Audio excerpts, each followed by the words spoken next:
Chapter 1103 Daddy, I've missed you so much. Seeing this scene, Du Jiao was stunned. Di was also somewhat stunned. Why did Zhao Ye's tone sound so familiar? Who is she? And why did she call an Yang mom? And Yang helped Zhao Yu up. Does it hurt? Serves you right. Who told you to be so impulsive? It hurts to death. Zhao Yu rubbed her forehead and said, Mom, you have to avenge me. Beat this little bastard to death. It's just too much. To think how much I've missed him and he actually did this. Di walked over to the two of them, pinched Yang's wrist through the fabric of her clothing, and pulled her aside, asking in a low voice, Who is she? After speaking, Di added, Is it Duo? Although it was a rhetorical question, he said it with the tone of an affirmative statement. Yang was hesitating about how to start explaining to Du Yi, but he had already guessed it himself. Don't you think this is all a bit incredible? She had gone through rebirth and had accepted the fact that Duo turned from bird to human, but how did Di guess it? His mental strength must be really incredible. Di looked unperturbed. So you mean she really is Duo? Yang nodded and then followed up, How did you guess? Di twirled his Buddha beads. In this world, the only one who dares to call me that way is Duo. There's no one else. After giving the Buddha beads to Duo, Di went to the temple to get another string. Although it wasn't as handy as the old one, it was still better than none. Aren't you surprised at all? Yang asked back. Di said calmly, There are wonders of all sorts in this world. When you've seen enough, nothing seems strange anymore. His words were light, but carried a hint of bitterness. People who haven't experienced it themselves can't imagine what he's been through. Yang nodded in agreement. You're right. Di glanced at her and then asked, Yang, how old are you this year? 19. Yang answered. 19? Which 19-year-old girl is brave enough to not be scared when seeing a bird turn into a human? In terms of experience, Yang must be far ahead of him. Are you really 19? Yang smiled lightly. Would you believe me if I said I'm 90? Of course I don't believe that. Di shook his head. Yang continued, Duo turned into a human and you're not afraid at all? Di chuckled lightly. If a young girl like you isn't scared, what's there for me to fear? Yang coughed lightly. After all, I am a 90-year-old. Then I'm 109, Di said, playing with his Buddha beads. Heh, Yang looked him up and down. Braggart? As if she hadn't bragged herself. Di smiled and didn't respond. Yang waved to Zhao Yu. Duo, come here. I'm here. Zhao Yu quickly ran over, not forgetting to glare fiercely at Du Yi. Mom, you have to avenge me. Beat this little bastard to death. Du Yi's expression remained unchanged. Sorry, I didn't know you were Duo. When you came charging at me, dodging was just an instinct. I think you did it on purpose. Duo crossed her arms. Mom, hit him. Spank his butt till it blooms. Let's see if he dares to bully me again. Hearing this, Du Yi's face inexplicably turned very red. They'll spank your butt till it blooms first for being so disrespectful. Yang poked Zhao Yi's head. Zhao Yu looked aggrieved. Mom, you're biased. It was clearly Xiao Wang who wanted to bully me. I'm your dog's son. How can you treat me like this? Yang looked at Zhao Yu. Biased? If it weren't for Du Yi, your little life would have been long gone. Hurry up and thank Du Yi, dog son, we can't be ungrateful. Huh? Zhao Yu looked at Yang, confused. What? You want to avenge me and now you even want me to apologize to him. Mom, your heart is way too biased. Am I still your dog's son or not? Zhao Yu was about to cry. He hadn't been with his mom for some time, and she already got another dog outside. This little bastard was just too much. Thinking of this, Zhao Yu glared fiercely at Du Yi again. Yang continued, Duo, the reason you're here today is all thanks to Du Yi's Buddha beads. Yang looked up at Du Yi. See, I didn't say it wrong, did I? In fact, from the moment Duo came back, Yang knew that the credit for this matter was due to Du Yi. If you find any errors, ads pop up, ads redirect, broken links, non-standard content, etc. Please let us know reports so we can fix it as soon as possible. Chapter 1104 Daddy. I really miss you so much. _2. Du Yi's Buddha beads were not ordinary, they had been blessed and had virtues attached to them. Di didn't deny it.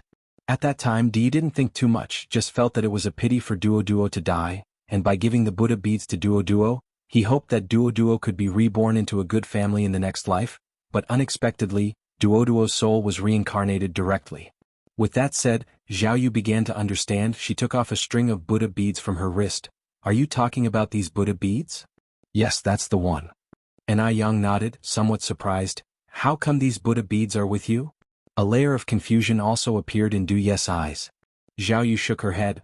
When I woke up, these Buddha beads were already on my hand. No wonder they looked familiar to me. Turns out they belonged to that little bastard. Di didn't take them and said with a smile, I already have a new one, you keep this. Are you really being that generous? Zhao Yu was somewhat incredulous. Di twirling the Buddha beads, all those goodies I used to enjoy, have they all been fed to dogs? Zhao Yu's gaze inadvertently drifted to the sachet at Du Ye's waist. She snorted, I've always been my mom's puppy son. Du, although he's not a good person, Zhao Yu is literally a dog. Sister Jiao Jiao was a bit puzzled. Although she understood every word they said, when put together she couldn't understand them at all. What are you all talking about? Why can't I understand a word? Also, didn't you give those Buddha beads to that duo? How come they are now with this duo? What is going on here? Hearing this, Zhao Yu's expression changed. That duo? Is there another duo besides me? Little bastard, do you have other dogs outside? Du Yi and I Yang changed the subject with a laugh. Actually, I also don't quite understand. By the way, Sister Jiao Jiao, have you all eaten yet? Sister Jiao Jiao shook her head. We were just about to go up and eat. What about you? I and Duo have already eaten, and I Yang continued. Then you go up and eat, Duo and I will head back first. Okay. Sister Jiao Jiao nodded. And I Yang took Zhao Yu and left. Just then, Sister Jiao Jiao, as if suddenly remembering something, suddenly grabbed an I Yang's wrist. Yang, wait a moment. What's wrong? And I Yang looked back slightly. Sister Jiao Jiao continued, Who is Duo's father? And I Yang looked at Zhao Yu with a smile. Duo, who is your dad? Zhao Yu said, My dad is surely that dog man Mo Qishan. Sister Jiao Jiao was taken aback, staring at the backs of An Yang and Zhao Yu for a long time before reacting, pulling Du Ye's sleeve. Do you think Duo really is Yang and Peiji's child? Something about this felt odd to her. It's just too strange. Du Yi kept a straight face. You guess. Sister Jiao Jiao said speechlessly, If I could guess, would I still ask you? Di, sister, do you know how pigs die? How? Di answered seriously with 3 words, died of stupidity. Sister Jiao Jiao was even more confused. Why would it die of stupidity? Di looked at Sister Jiao Jiao, shook his head helplessly. At that moment, Sister Jiao Jiao suddenly realized, Hey! You're calling me a pig indirectly. You're the pig. Your whole family are pigs. Di said indifferently, My whole family includes you too. Sister Jiao Jiao, her brother has really become more cunning, managing to insult someone without a single curse word. After leaving the fragrance place, An Yang took Zhao Yu for a round at the noodle restaurant. She planned to train Zhao Yu into a competent businessman and then hand over part of the noodle restaurant and milk tea shop business for her to manage. Otherwise, it was really too tiring for her alone. Unfortunately, Zhao Yu did not have a business mindset. The sight of the account books made her dizzy, and most importantly, she barely recognized any characters, not understanding a word An Yang said. I know, no mom, you better handle this yourself. She just wanted to live like before, a carefree freeloader, enjoying delicious food and drinks every day. An Yang said smilingly, Once unfamiliar, twice familiar, you'll get it if you look more. I really don't want to learn. I can barely recognize any characters. Zhao Yu started whining while clinging to An Yang's arm. An Yang continued, Leaving all these tasks for your mom alone, do you want to work me to death? If you find any errors, ads pop up, ads redirect, broken links, non-standard content, etc. Please let us know reports so we can fix it as soon as possible. Chapter 1105 Daddy. I really miss you so much. _3. Of course not. An Yang handed the account book to Zhao Yu. Then study hard, help your mom and me to share the pressure in the future. Oh. Zhao Yu finally compromised. Wu Yinyun passed by outside and just happened to see this scene. Who is that girl by An Yang's side? Is she, like me, another child discarded by the An family? If that's the case, then she must reveal An Yang's true face in front of that girl. She cannot let her be deceived by An Yang. Wu Yinyun clenched her fist, waited outside for a long time, until Zhao Yu finally walked out alone and went to the public restroom. Hello, wait a moment. Zhao Yu raised her head and saw Wu Yinyun's face. In an instant, hatred surged and all the scenes of Wu Yinyun abusing her filled her mind. Back then she had never dreamed that Wu Yinyun would treat her like that. Wu Yinyun. Wu Yinyun looked at Duo in surprise. You know me? Did Ni Yang tell you about me? Which child of the Ni family are you? Zhao Yu remained silent, just looking at Wu Yenyun. Yang Yang had said human society has its own laws. Humans killing a small bird is just a trivial matter. But if a person kills another person, they will be held legally responsible. So, she must not act impulsively. Seeing Zhao Yu silent, Wu Yenyun continued, Ni Yang must have said a lot of bad things about me to you, right? Actually, I am just like you, I am also a child of the Ni family, but Ni Yang has always known I was her sister and still kept it a secret. She is just wary of us. She fears that we will compete with her for the inheritance. You must not be deceived by a hypocrite like Ni Yang. At this point, Wu Yanyun's eyes became slightly red. Sister, do you know how miserable I am now? Because of Ni Yang, I was raped and I can never have children again. My future could have been bright, but now? I'm ruined. I have nothing left. Sister, you and I are both pitiful. I've been deceived by Ni Yang once already, you must not be deceived by Ni Yang again. Otherwise, your fate will definitely be worse than mine. It's all Ni Yang. It's because of Ni Yang that she became like this.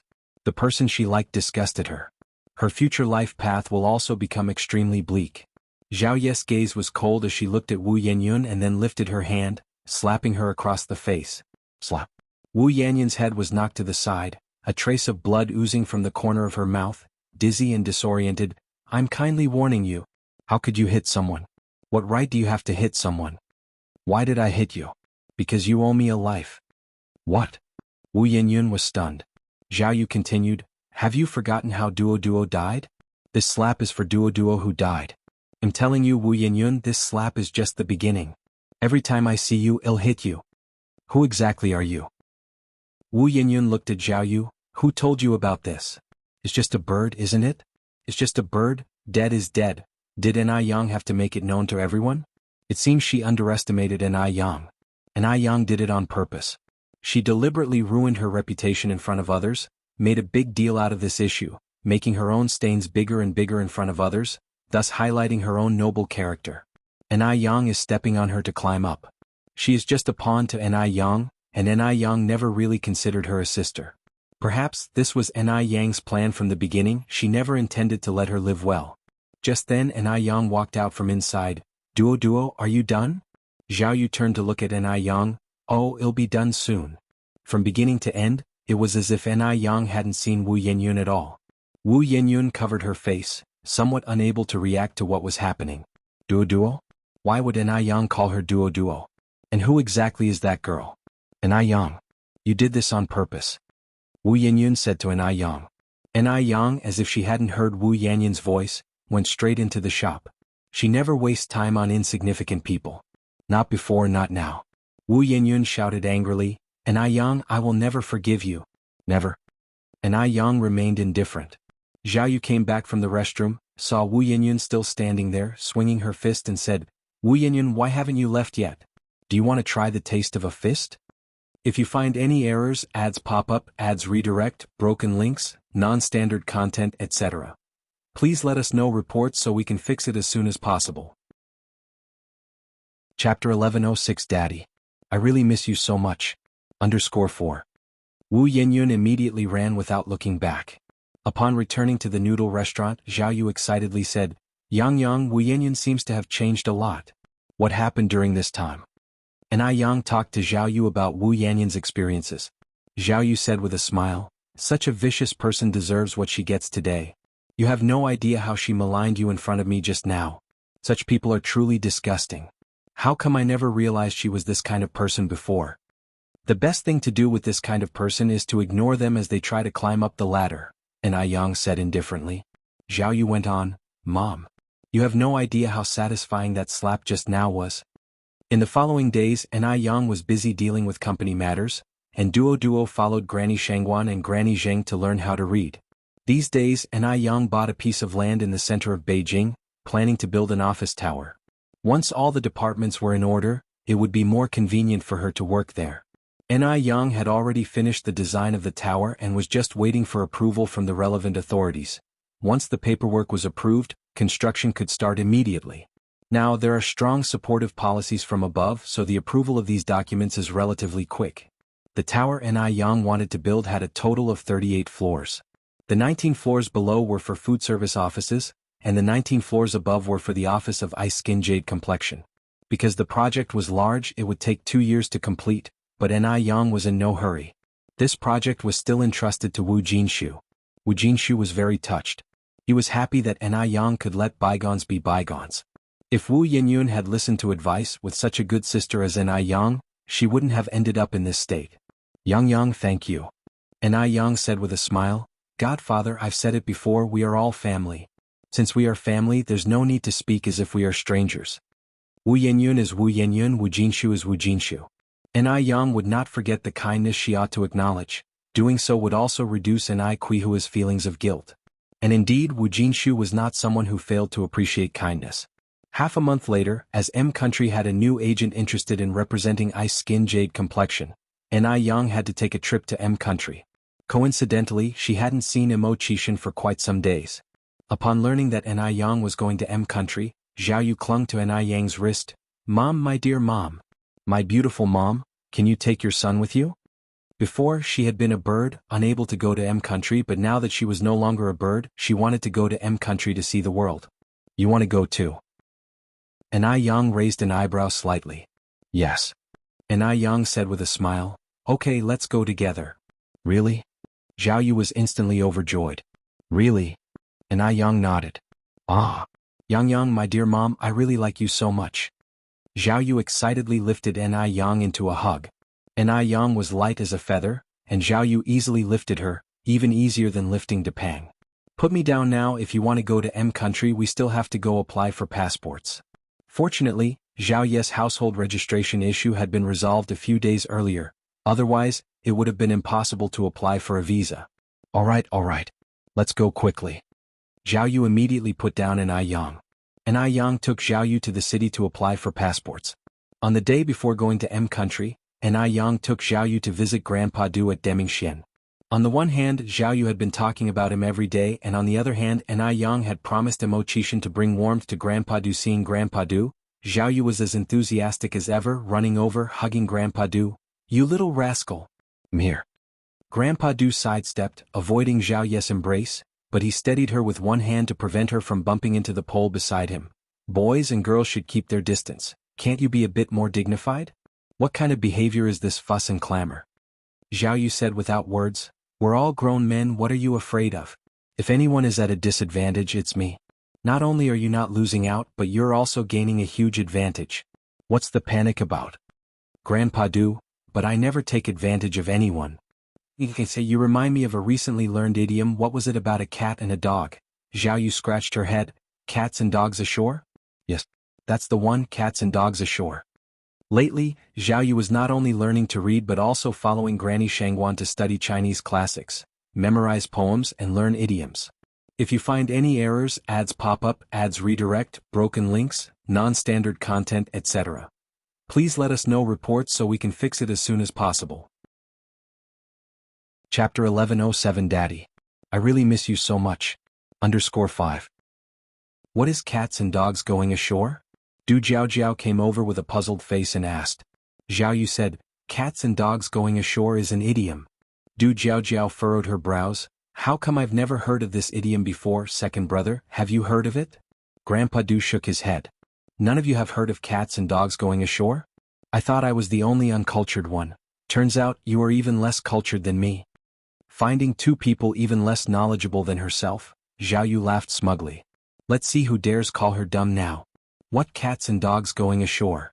Ni Yang came over and smacked Zhao Ye's head. It's called assuming an air of decency. Du Jiao burst into laughter. Ha! So it's assuming an air of decency. Zhao Yu rubbed her head innocently. Is it assuming an air of decency? But Grandma clearly taught me cats and dogs going ashore. She remembered it as cats and dogs going ashore. How did it turn into assuming an air of decency? Ni Yang, if you want to piss off Grandma, just say it directly. Zhao Yu huffed and turned to look at Grandpa Du. Then you're guilty of assuming an air of decency. Zhao, you're becoming more and more impolite. Ni Yang raised her eyebrows slightly. Zhao Yu said, it was Xiao Wang who was impolite first. I was so warm-hearted, and not only did he not appreciate it, he also made a fuss about how men and women should be different. We're all grown men, what's there to be shy about? Hearing this, Du Jiao laughed even more joyfully.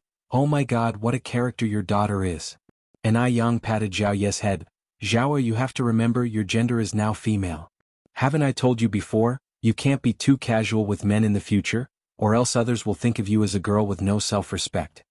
And I Yang didn't know how many life lessons she had taught Zhao Yu, but whatever Zhao Yu memorized earlier would be forgotten soon after. Now there's a bunch of young lads in the village who had all become her brothers, her social skills are wide-reaching. And when it matters, those boys really don't see her as a girl. Zhao Yu exclaimed indignantly, I'm not like that with others, only with my own people. It's very clear that Xiao Wang doesn't see me as one of his own. Grandpa Du stepped forward to explain, don't misunderstand, I'm just not used to being too intimate with the opposite sex. Let it be, Zhao Yu waved her hand, do I look like someone who would be so petty? Du Jiao nudged An I Yang's arm, laughing, hey beauty, honestly tell me, where did you find such a treasure? No way, I have to pick one up for myself too. She's just too funny. If there were a Zhao Yu in Daming Pavilion, then it wouldn't be so quiet all day long. Sister Jiao, I wasn't picked up. I was born to my mom. Zhao Yu said. Du Jiao looked at Zhao Yu with a smile. Little duo, you call the beauty mom and the beauty calls me sister Jiao, so what do you think, can you really call me sister? According to familial seniority, you ought to call me auntie. Zhao Yu was somewhat speechless. She had just gotten a little aunt and now here comes a big aunt. Why is her familial status so low? Zhao Yu quickly thought it through and said with a smile, Sister Jiao, you're so young, so pretty, you could even be my little sister, how could I possibly call you auntie? Du Jiao has always loved being praised for being young and beautiful, and getting praised like this she would get carried away. Exactly. Duo, I think you make absolutely perfect sense. As they spoke, Zhao Yu somehow became the older sister and Du Jiao the younger sister. Grandpa Du, and I Yang, if this were in a future era, Zhao Yu would definitely be a top salesperson. She simply has the gift of the gab. After sweet-talking Du Jiao, Zhao Yu secretly asked Grandpa Du for something to eat. What would you like to eat? Zhao Yu looked around and saw that no one was there, and I Yang had also gone with Du Jiao to get something from the room, and she whispered, candy. She, like little Ni Yun, truly loved candy too much. She could eat several pounds of it in a day when not eating regular meals, which led Ni Yang to impose a candy ban at home. Only one piece of candy per week. 1 piece a week, only 4 per month. This really tantalized Zhao Yu. Doesn't your mom let you eat it? Grandpa Du asked. Zhao Yu's eyes lit up. How did you know? The next day Ni Yang and Zhao Yu set off for M country. As Wu Daming was in M country as well, it was Shangguan de Hui who drove them to the airport in the morning. When they arrived in the USA, it was already the next morning. If you find any errors, ads pop up, ads redirect, broken links, non-standard content, etc., please let us know reports so we can fix it as soon as possible. Chapter 1108 Daddy. I really miss you so much. _6. The person picking up at the airport was Mo Qishan. After a long time of not seeing Mo Qishan, Zhao Yu appeared extremely excited and as always rushed over, Dad. Seeing the person charging straight at him, Mo Qishan was a bit dumbfounded. If he hadn't misheard, this person was even calling out, Dad. Dad. Since when did he have such a grown daughter? Isn't this person a dimwit? Mo Qishan hastily used Wu Daming to shield himself. Zhao Yu hugged Wu Daming tightly, exclaiming emotionally, Daddy, Dad. I've missed you so much. Wu Daming, now a joyous father. At that moment, Ni Yang also approached and Mo Qishan embraced her in a hug. Yang. Brother Mo.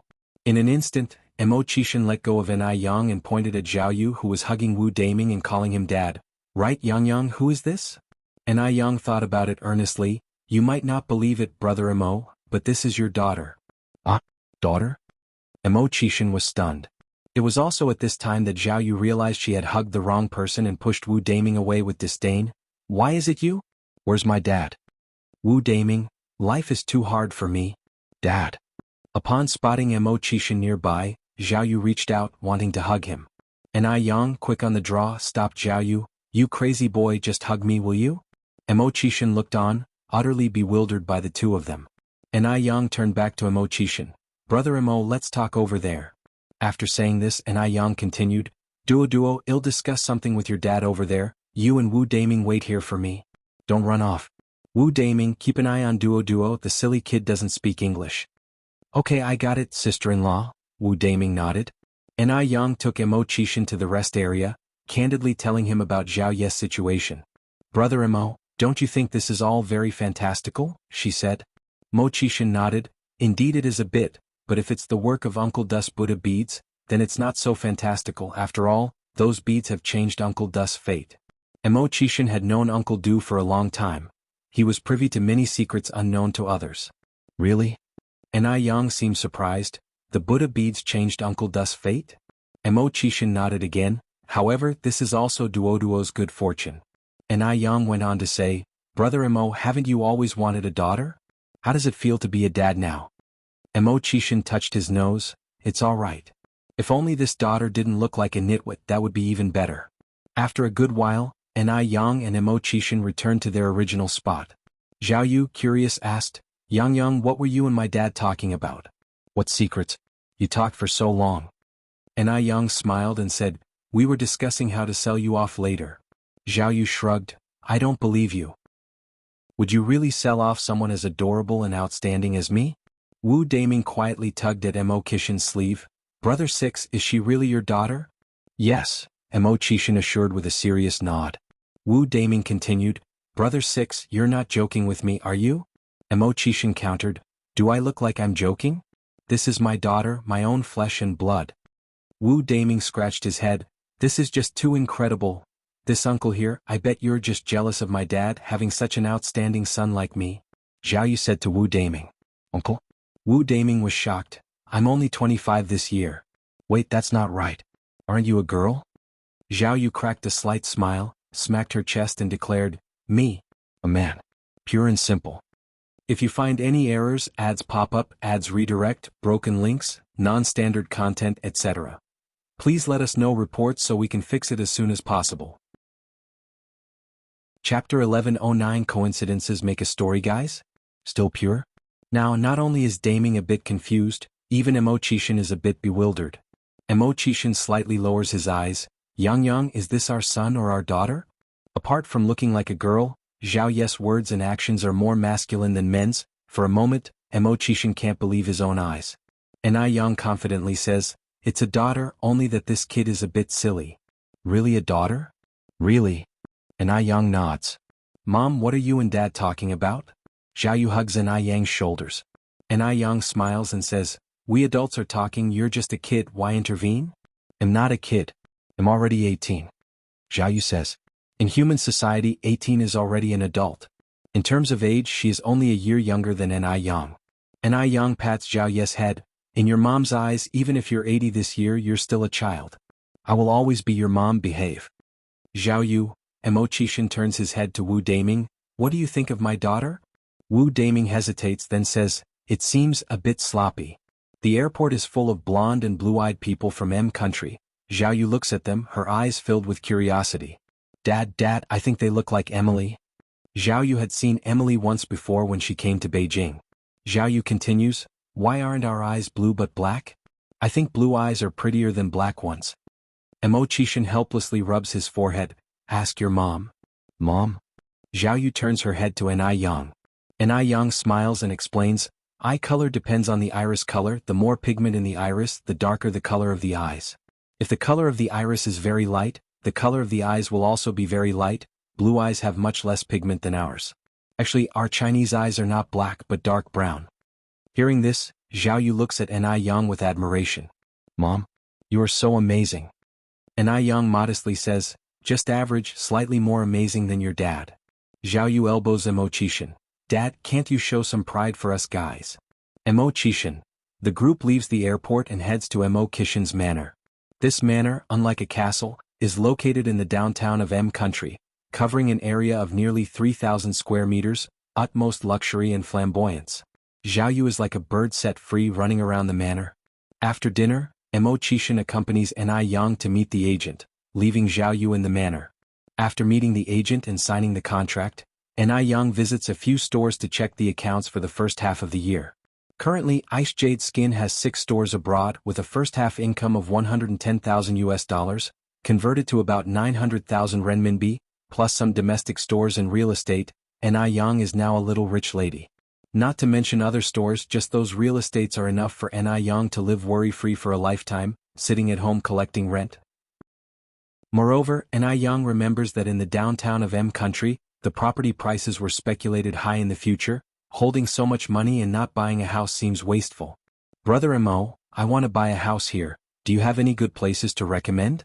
Mo Chishan, knowing that Ni Yang's thoughts are quite advanced, she never wants to depend on anyone, even if he has many houses and Ni Yang would not want them.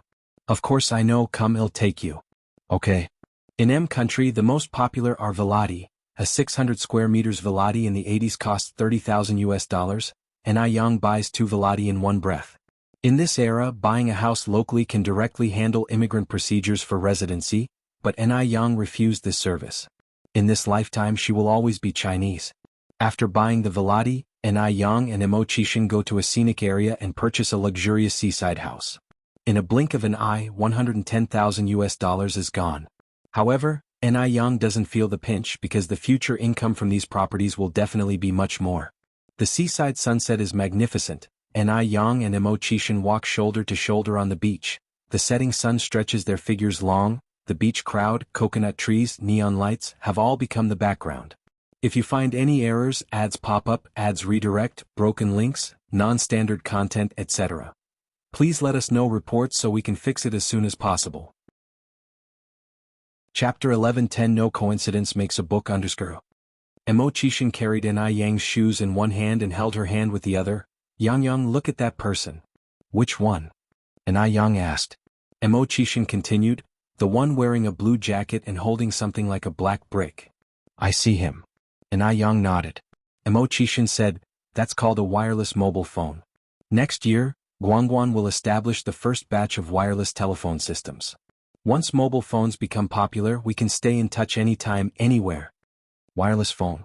Ni Yang's eyes suddenly lit up, realizing that the first mobile phones had entered China in 1987.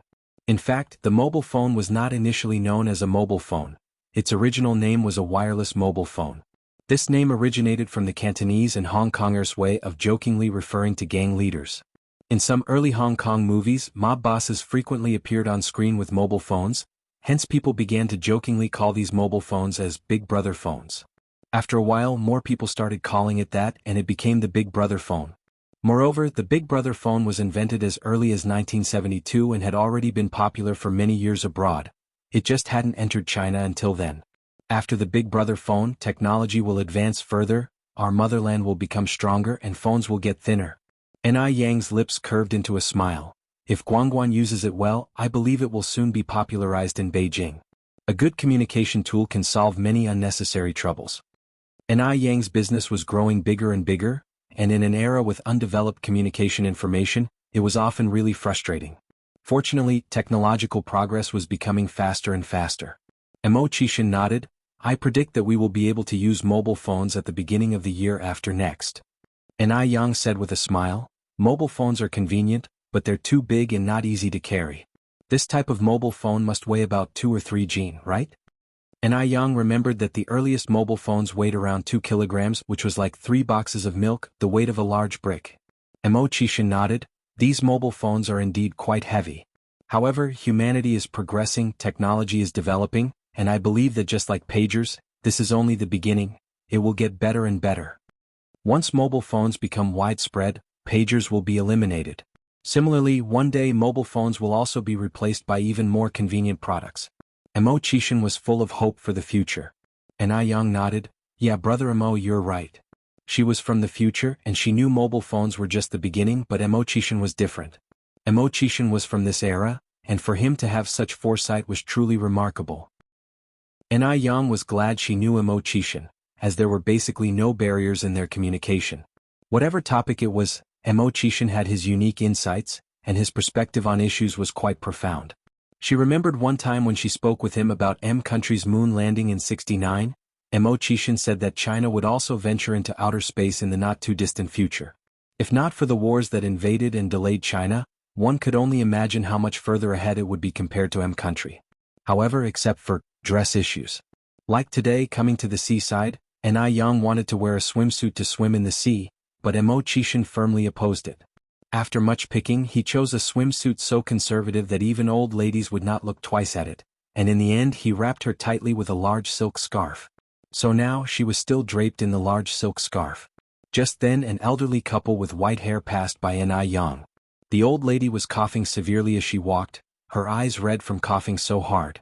Because of the discomfort, she nearly tripped over a large stone. "Be careful," Anna Yang said quickly, steadying the old lady. The old lady caught her breath and looked up to thank her, but before she could speak, her eyes suddenly brightened, and then she covered her mouth and started coughing violently again. The old man thanked her. "Thank you, beautiful lady from the Orient, God will bless you." "It's no trouble." Anna Yang smiled slightly. "May I ask where you are from?" the old man continued to ask. Anna Yang replied, "I am from Beijing, China." The old man nodded. "Beijing is a nice place, we went there 13 years ago. Do you know Kong City?" "I know of Kong City but I've never been there." Kong City was not only far from Beijing but also far from Dam Village, where Anna Yang used to live. If you find any errors, ads pop up, ads redirect, broken links, non-standard content, etc., please let us know reports so we can fix it as soon as possible. Chapter 11:11 No coincidence makes a book _3. Oh, I see. The old grandfather looked down at the old grandmother beside him. "Let's go." The old grandmother nodded. Anna Yang wondered if it was her imagination, but she thought she saw a hint of disappointment in the old man's eyes. Was she mistaken? Anna Yang watched the backs of the two elderly people, somewhat distracted. Mo Chishin said, Yang, what are you looking at?" Anna Yang glanced back slightly. "Nothing much, just that those two elderly people seemed a bit odd." "How so?" Mo Chishin asked. Anna Yang said, "The way they looked at me was strange, hard to explain. I don't know them, so maybe I was mistaken." Words may be spoken without thought, but they can have intentional implications. Mo Chishin looked in that direction, squinting his eyes. The sunset cast a shadow on his face, adding a touch of mystery and nobility. "We're not going back tonight, let's stay by the sea. They'll call Duo later and let her know," Mo Chishin continued. "What about Duo?" Anna Yang asked. Mo Chishin put his arm around Anna Yang's waist. "Wu Daming is there, nothing will happen." "That's fine," Anna Yang nodded. "Then he'll have someone book the rooms?" Mo Chishin turned his head to Anna Yang.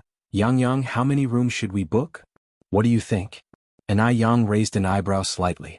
Mo Chishin thought seriously. "I think one room is enough, since we even have a daughter now." "Sure," Anna Yang nodded. Mo Chishin paused. "Really? Is that okay?" "It depends if you have the courage," Anna Yang said in a light tone.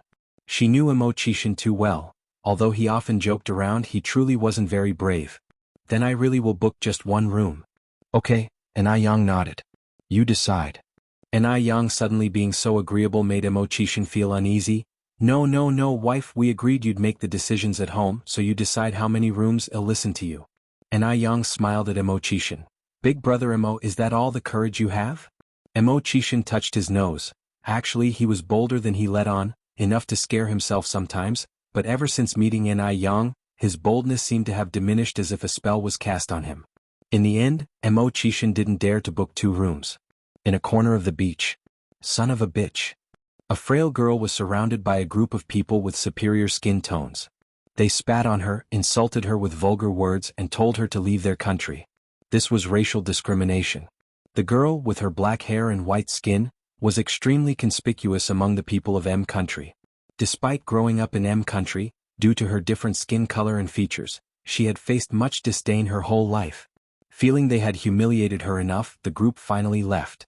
After the group left, the girl squatting on the ground picked up her backpack and slowly stood up, tears on her face. "Martha, are you okay? Did those bastards bully you again?"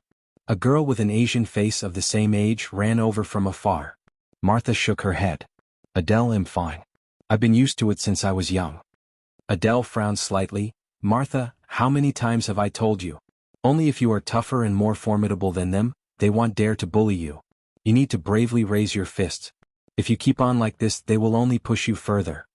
When Adele first came to M country as a child, her situation was even worse than Martha's. Later, her grandparents hired a coach who taught her some self-defense moves. After years of diligent practice, she finally got out of that predicament. Now, if anyone dares to bully her, she can make them eat dirt in minutes. Martha pursed her lips and remained silent. She was different from Adele. Adele was smarter and braver. Compared to Adele, she felt utterly useless. Adele sighed, stretching out her arm to embrace Martha's shoulders. "If they dare to bully you again, just mention my name. Let them come at me if they dare." Bullying the weak shows no real skill. Come on, I'll take you home now. Thanks to Adele's escort, no one dared to bully Martha along the way. After taking Martha home, Adele returned to her own residence. Adele is back. As soon as she got back, her grandfather gave her a warm hug. If you find any errors, ads pop up, ads redirect, broken links, non-standard content, etc., please let us know reports so we can fix it as soon as possible. Chapter 11:12 No coincidence makes a book _4. Grandpa, where is Grandma? Adele asked. Adele's grandfather Jonathan said, your grandmother is sleeping in her room. I'll go check on her. Okay. When Adele entered the room, she realized something was wrong. Did they come again today? The they Adele referred to was her grandparents' nephews. She was not the biological granddaughter of her grandparents. Like Martha, at the age of 3, she was adopted by her grandparents from China. Her grandparents' predecessors were excellent capitalists, leaving behind substantial wealth. As her grandparents' health deteriorated, and they had no descendants, their nephews and nieces started eyeing the inheritance, almost causing trouble every few days. Grandmother Luana nodded from the bed. Adele said angrily, that's too much. How can they bully old people who are defenseless? Grandpa and Grandma, if they dare to come again next time, you call me home, and I will make sure they leave in disarray. Luana shook her head. They wouldn't dare do anything to me. The person we're truly worried about is you. Ah. Adele was startled. Grandmother Luana continued, we are getting old and might pass away any day now. We're afraid those people will trouble you after we're gone. Adele was all alone in this place without anyone to support her. If both of them were gone, Luana worried she might end up on the streets. After all, this is M country. Adele was a foreigner, and at any time the locals wouldn't side with a foreigner. Adele patted her chest and said, don't worry, Grandma and Grandpa, I'm very capable. They won't be able to bully me. Look, I'm fine now, aren't I? Grandfather Jonathan sighed. They don't dare to touch you now because they are wary of us, but once we are not here, you might suffer. You are the person we are most concerned about not leaving behind. It's okay, really, it's okay. Adele hugged her grandfather, then hugged her grandmother. I can protect both of you as well as myself. Grandmother Luana went on, your grandfather and I have discussed it, and the most important thing for us to do now is to find your biological relatives. Only by finding her relatives would Adele have someone to rely on. Adele sighed, after such a long time, can we still find them? Even if we do, would they recognize me? The education in M country is very different from that in China. As an abandoned child, under her grandparents' upbringing, she held no resentment towards her biological parents. In fact, she very much wanted to find them. To facilitate an eventual reunion with her relatives, over the years her grandparents had been teaching her Chinese culture and language. Grandfather Jonathan said, they will recognize you, they definitely will. Your grandmother and I have decided that in a few days, we will set off for Kong City in China. Without finding Adele's birth parents, he and Luana truly couldn't be at peace. With the protection of her birth parents, they could leave this world more peacefully. Am I coming along too? Adele asked. Grandfather Jonathan nodded, yes. That's great. Having left China at the age of 3, Adele only had a vague memory of it, remembering just that the people there were warm and that there was not such severe racial discrimination. But if I go back, what about Martha? Adele was also worried about her good friend Martha. Jonathan spoke earnestly, people have to grow up. Martha can't always live under your protection. This could be a good opportunity for her to find her own space to grow. Okay. Adele nodded, then I need to use this time to teach her some self-defense. What the family didn't know was that their nephews and nieces had heard their entire conversation. A bearded burly man angrily pressed the switch. This is outrageous. Those two old fools actually want to leave our family's wealth to an outsider. No way. A short-haired woman with elaborate makeup stood up from the chair. We absolutely cannot let this happen. What should we do? They are about to go to Kong City in China. A chubby man sitting in the corner spoke. The bearded burly man continued, well, take a trip to Kong City too. No matter what, we can't let the wealth fall into the hands of an outsider. If you find any errors, ads pop up, ads redirect, broken links, non-standard content, etc., please let us know reports so we can fix it as soon as possible. Chapter 11:13 No coincidence makes a book _5. The fat man said, I think we need to plan this out slowly. I actually have an idea. A cunning look flashed across the short-haired woman's eyes. What? The bearded burly man asked. The short-haired woman continued, "Doesn't Adele want to find her biological parents? Let's let her find them." "What do you mean?" The fat man squinted his eyes. The short-haired woman waved at the two men. Both men immediately understood and walked over to her, leaning in their heads.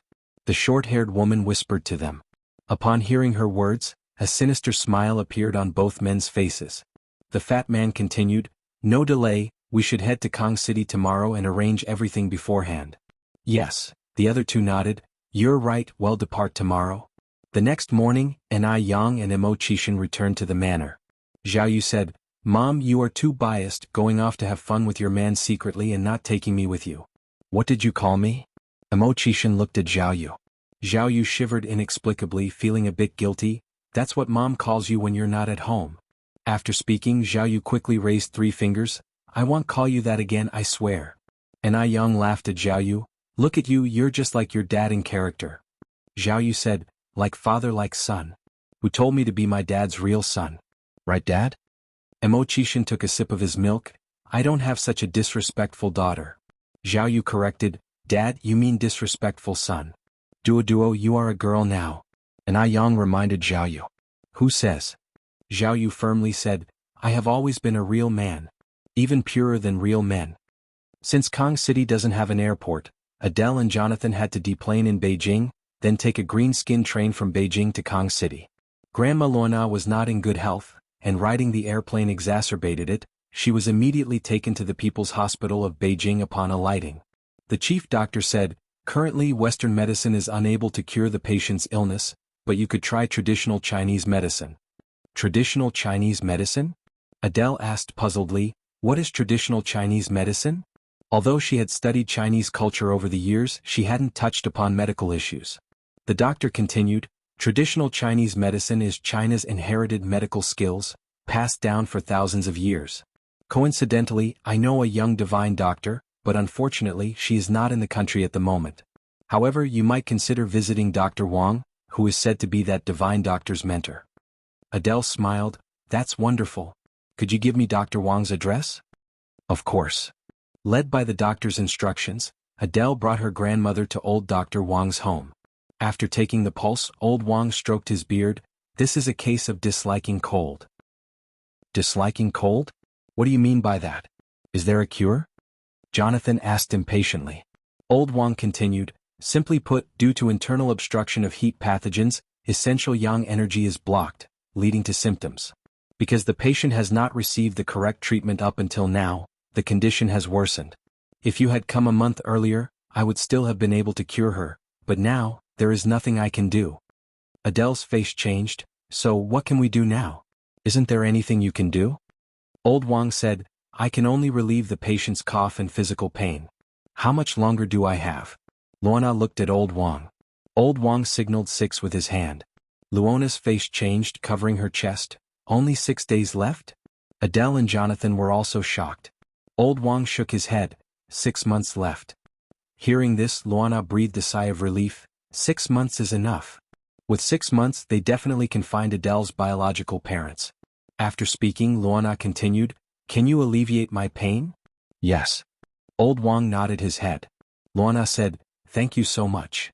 Having endured the torment of illness for days, she was truly fed up, and the prospect of 6 months of normal life made her very happy.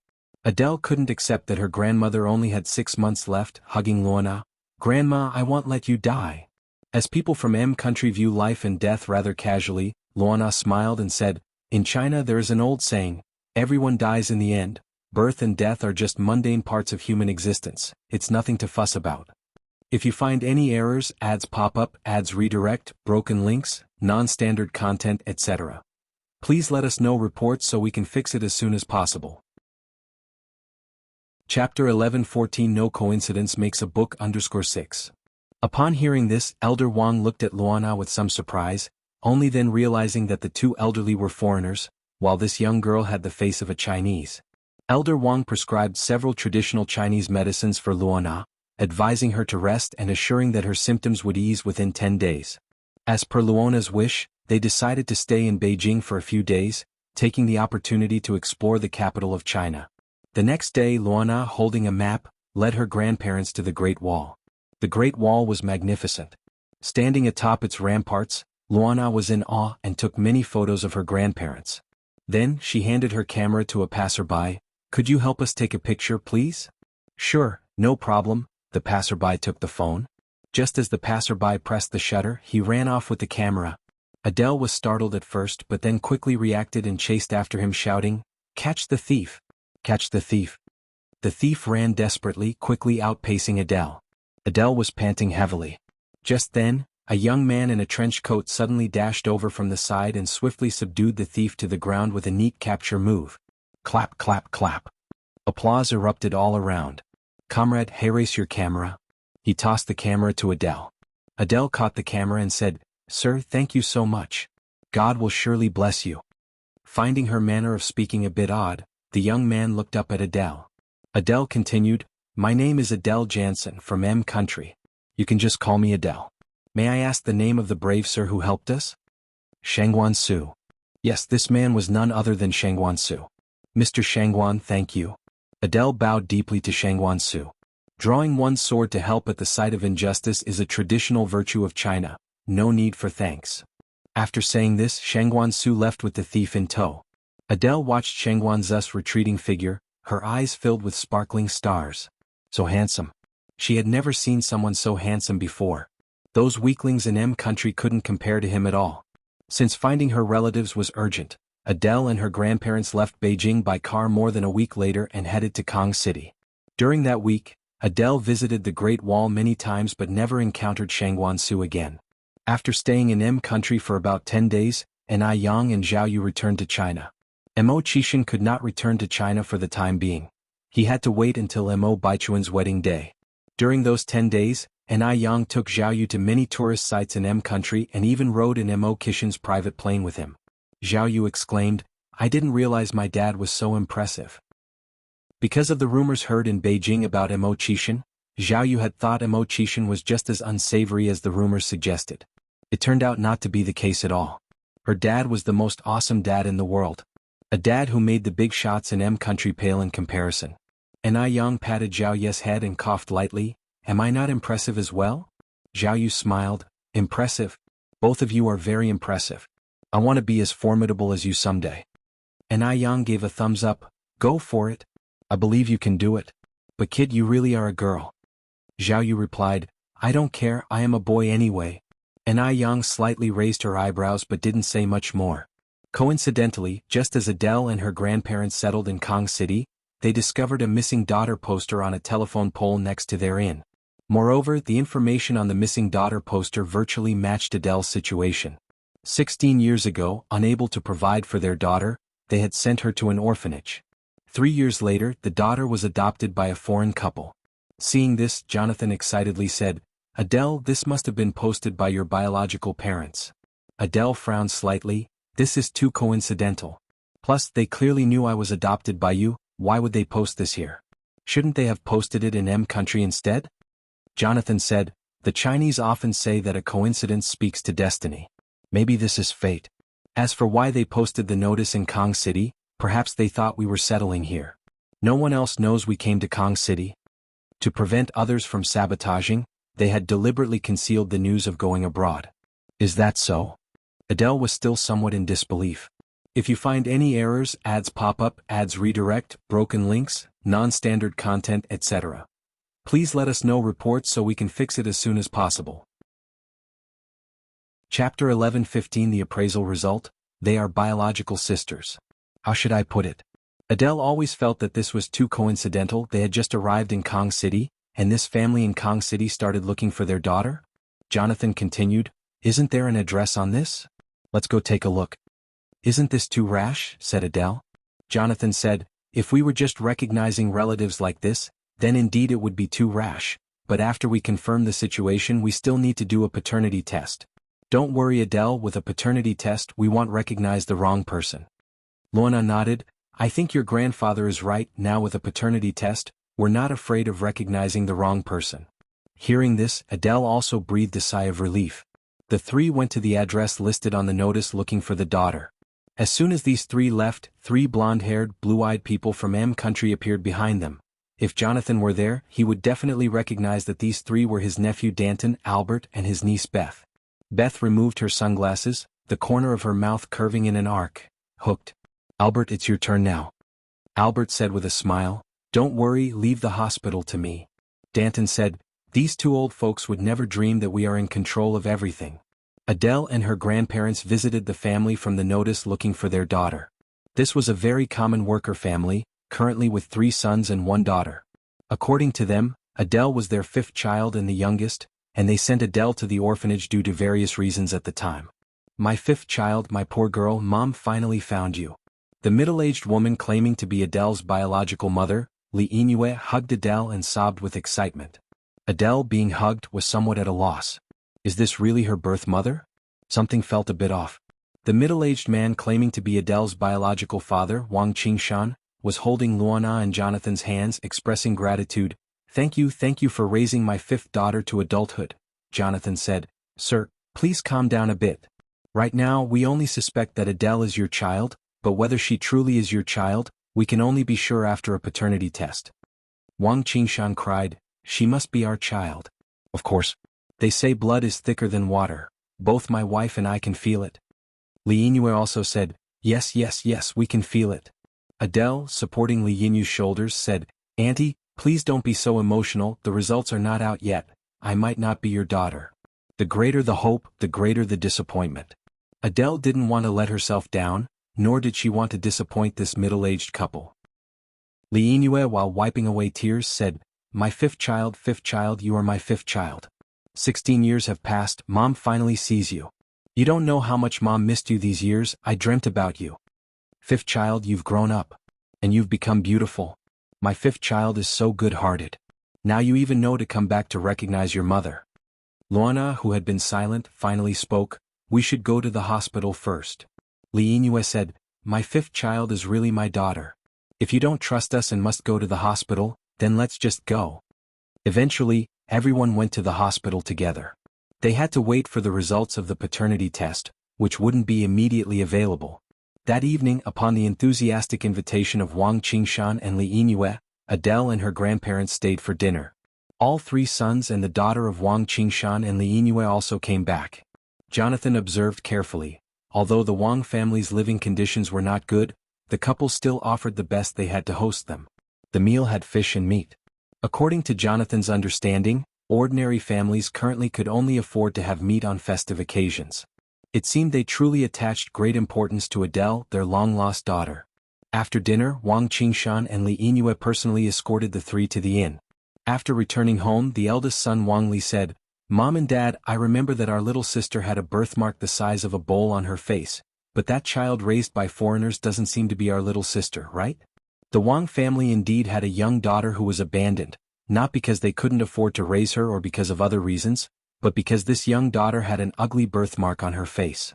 If you find any errors, ads pop up, ads redirect, broken links, non-standard content, etc., please let us know reports so we can fix it as soon as possible. Chapter 11:16 Appraisal Result, They are biological sisters. _2. She is your little sister, Li Yingyue said after taking a sip of water, her tone full of conviction. The second son Wang Yi said, "I also remember that our little sister had a scar on her face." The third son Wang Jia nodded as well. Li Yingyue continued, "From today on, forget about the scar on your little sister's face, and don't mention it to anyone else." "You mother is right," said Qingshan. "That girl, what's her name, Adele, is your little sister. Honey, what's that girl's name again?" Li Yingyue replied, "Her name is Adele." Qingshan nodded, yes, Adele. "Why though?" Wang Yi frowned slightly. "She clearly isn't our little sister. This is unfair to the real little sister." Li Yingyue explained, "This Adele has been raised overseas since she was young. I've heard that the people who raised her were those 2 old men and old women. They are capitalists in a foreign country, also known as entrepreneurs. They have about a dozen factories in M country, with total assets of several billion yuan. If Adele becomes your little sister, maybe in the future they can each appoint one of you 4 siblings as a CEO, and you can work in an office. All you'd have to do is count money every day." Li Yingyue wasn't a fool. Those foreigners were trying to conspire against her, but they weren't cunning enough. They were using her, but wasn't she also using them? Once they claimed Adele as their daughter, they wouldn't have to worry about the rest of their lives. Upon hearing this, Wang Yi widened his eyes. My God! Adele's family is so wealthy? That's right. So, from now on, Adele is your sister and you are her real brothers and sister. If you have nothing else to do, visit Adele more often and cultivate the sibling relationship. Their family is so rich that even a bit of spare change from their pockets is enough for our family to spend. Wang Yi said excitedly, All right. All right. Mom, if you had told us earlier how wealthy they were, we would have treated Adele even better just now. The fourth daughter, Wang Rui, asked, Mom, how much is several billion yuan? Wang Rui wasn't well educated and didn't have a good concept of money. To her, several billion yuan was just a number. Li Yingyue thought for a moment, then said, Several billion yuan can buy 100 airplanes flying in the sky. 100 airplanes? Wang Rui exclaimed, Oh my gosh, Adele's family is that rich. Ordinary people can't even afford to fly on a plane, yet Adele's family can buy 100 airplanes. They must be extremely wealthy. Looks like one should never judge a book by its cover. Li Yingyue continued, Do you still mind that she is your sister? Wang Rui shook her head hurriedly, Not anymore, not at all. How could she complain when their family is so rich? Then Wang Li pitched in, Since they have so much money, Mom, how much do you think she will give us? Li Yingyue replied, If they have 10 billion yuan, then they should give each of you at least 1 billion. Adele is their daughter, Luana and Jonathan don't have children of their own, and eventually, all of that wealth will belong to their family. What if they don't have 10 billion yuan? Li Yingyue added, Then they'll give you several tens of millions each. Don't worry, Adele is your sister and her money is your money. Once the relationship is set here, we'll have her buy houses and cars for our family. So, does that mean I won't have to work anymore? Wang Rui suddenly became excited. Li Yingyue nodded and spoke with a look of longing, Of course. Not only will you not have to work, but we'll also have nannies to take care of us. That's fantastic. Wang Li suddenly realized something was off. Wait, weren't they supposed to do a paternity test? With today's advanced technology, what if the test shows Adele is not our little sister? This Adele wasn't really their child, and Wang Li found the matter to be rather mysterious. Li Yingyue smiled and replied, You don't need to worry about that. Someone has already arranged everything. Wang Li asked, Mom, what's really going on here? He couldn't help feeling that Adele's arrival was too abrupt, and besides, why would their parents post a notice searching for their daughter? None of this seemed to make sense. If you find any errors, ads pop up, ads redirect, broken links, non-standard content, etc., please let us know reports so we can fix it as soon as possible. Chapter 11-17 Appraisal Result, They are biological sisters. _3. Li Yingyue continued, There are some things you don't need to know too clearly, you just need to wait peacefully for the wealthy days ahead. Wang Qingshan nodded in agreement, Your mother is right.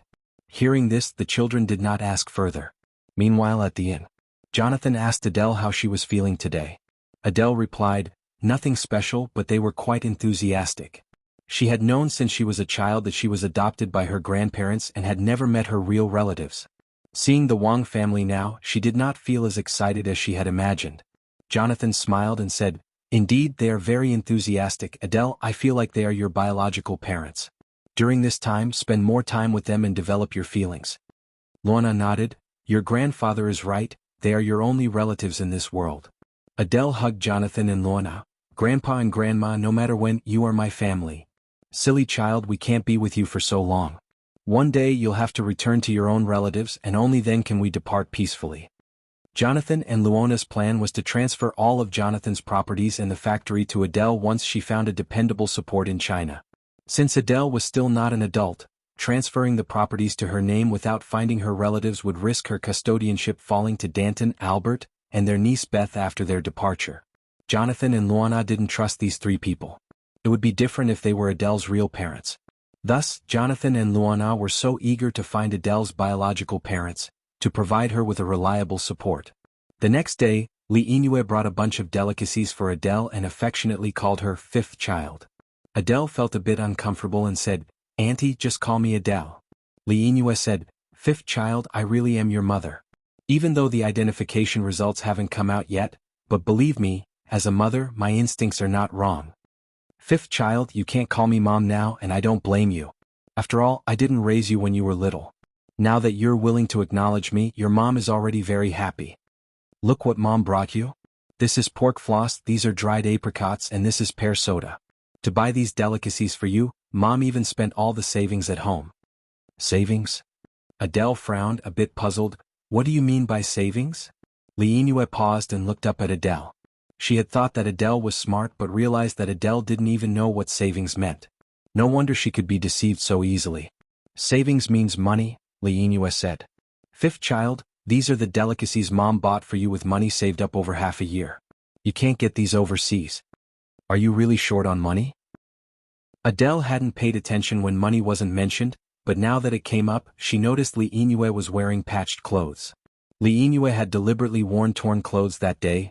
Yes, our family lacks money. Otherwise we wouldn't have sent you to the orphanage back then. Seeing her cry so sadly, Adele lowered her head, pulled out a stack of cash from her wallet, and handed it to Li Yingyue. Auntie, take this for your expenses. Li Yingyue was surprised and feigned refusal. Silly child.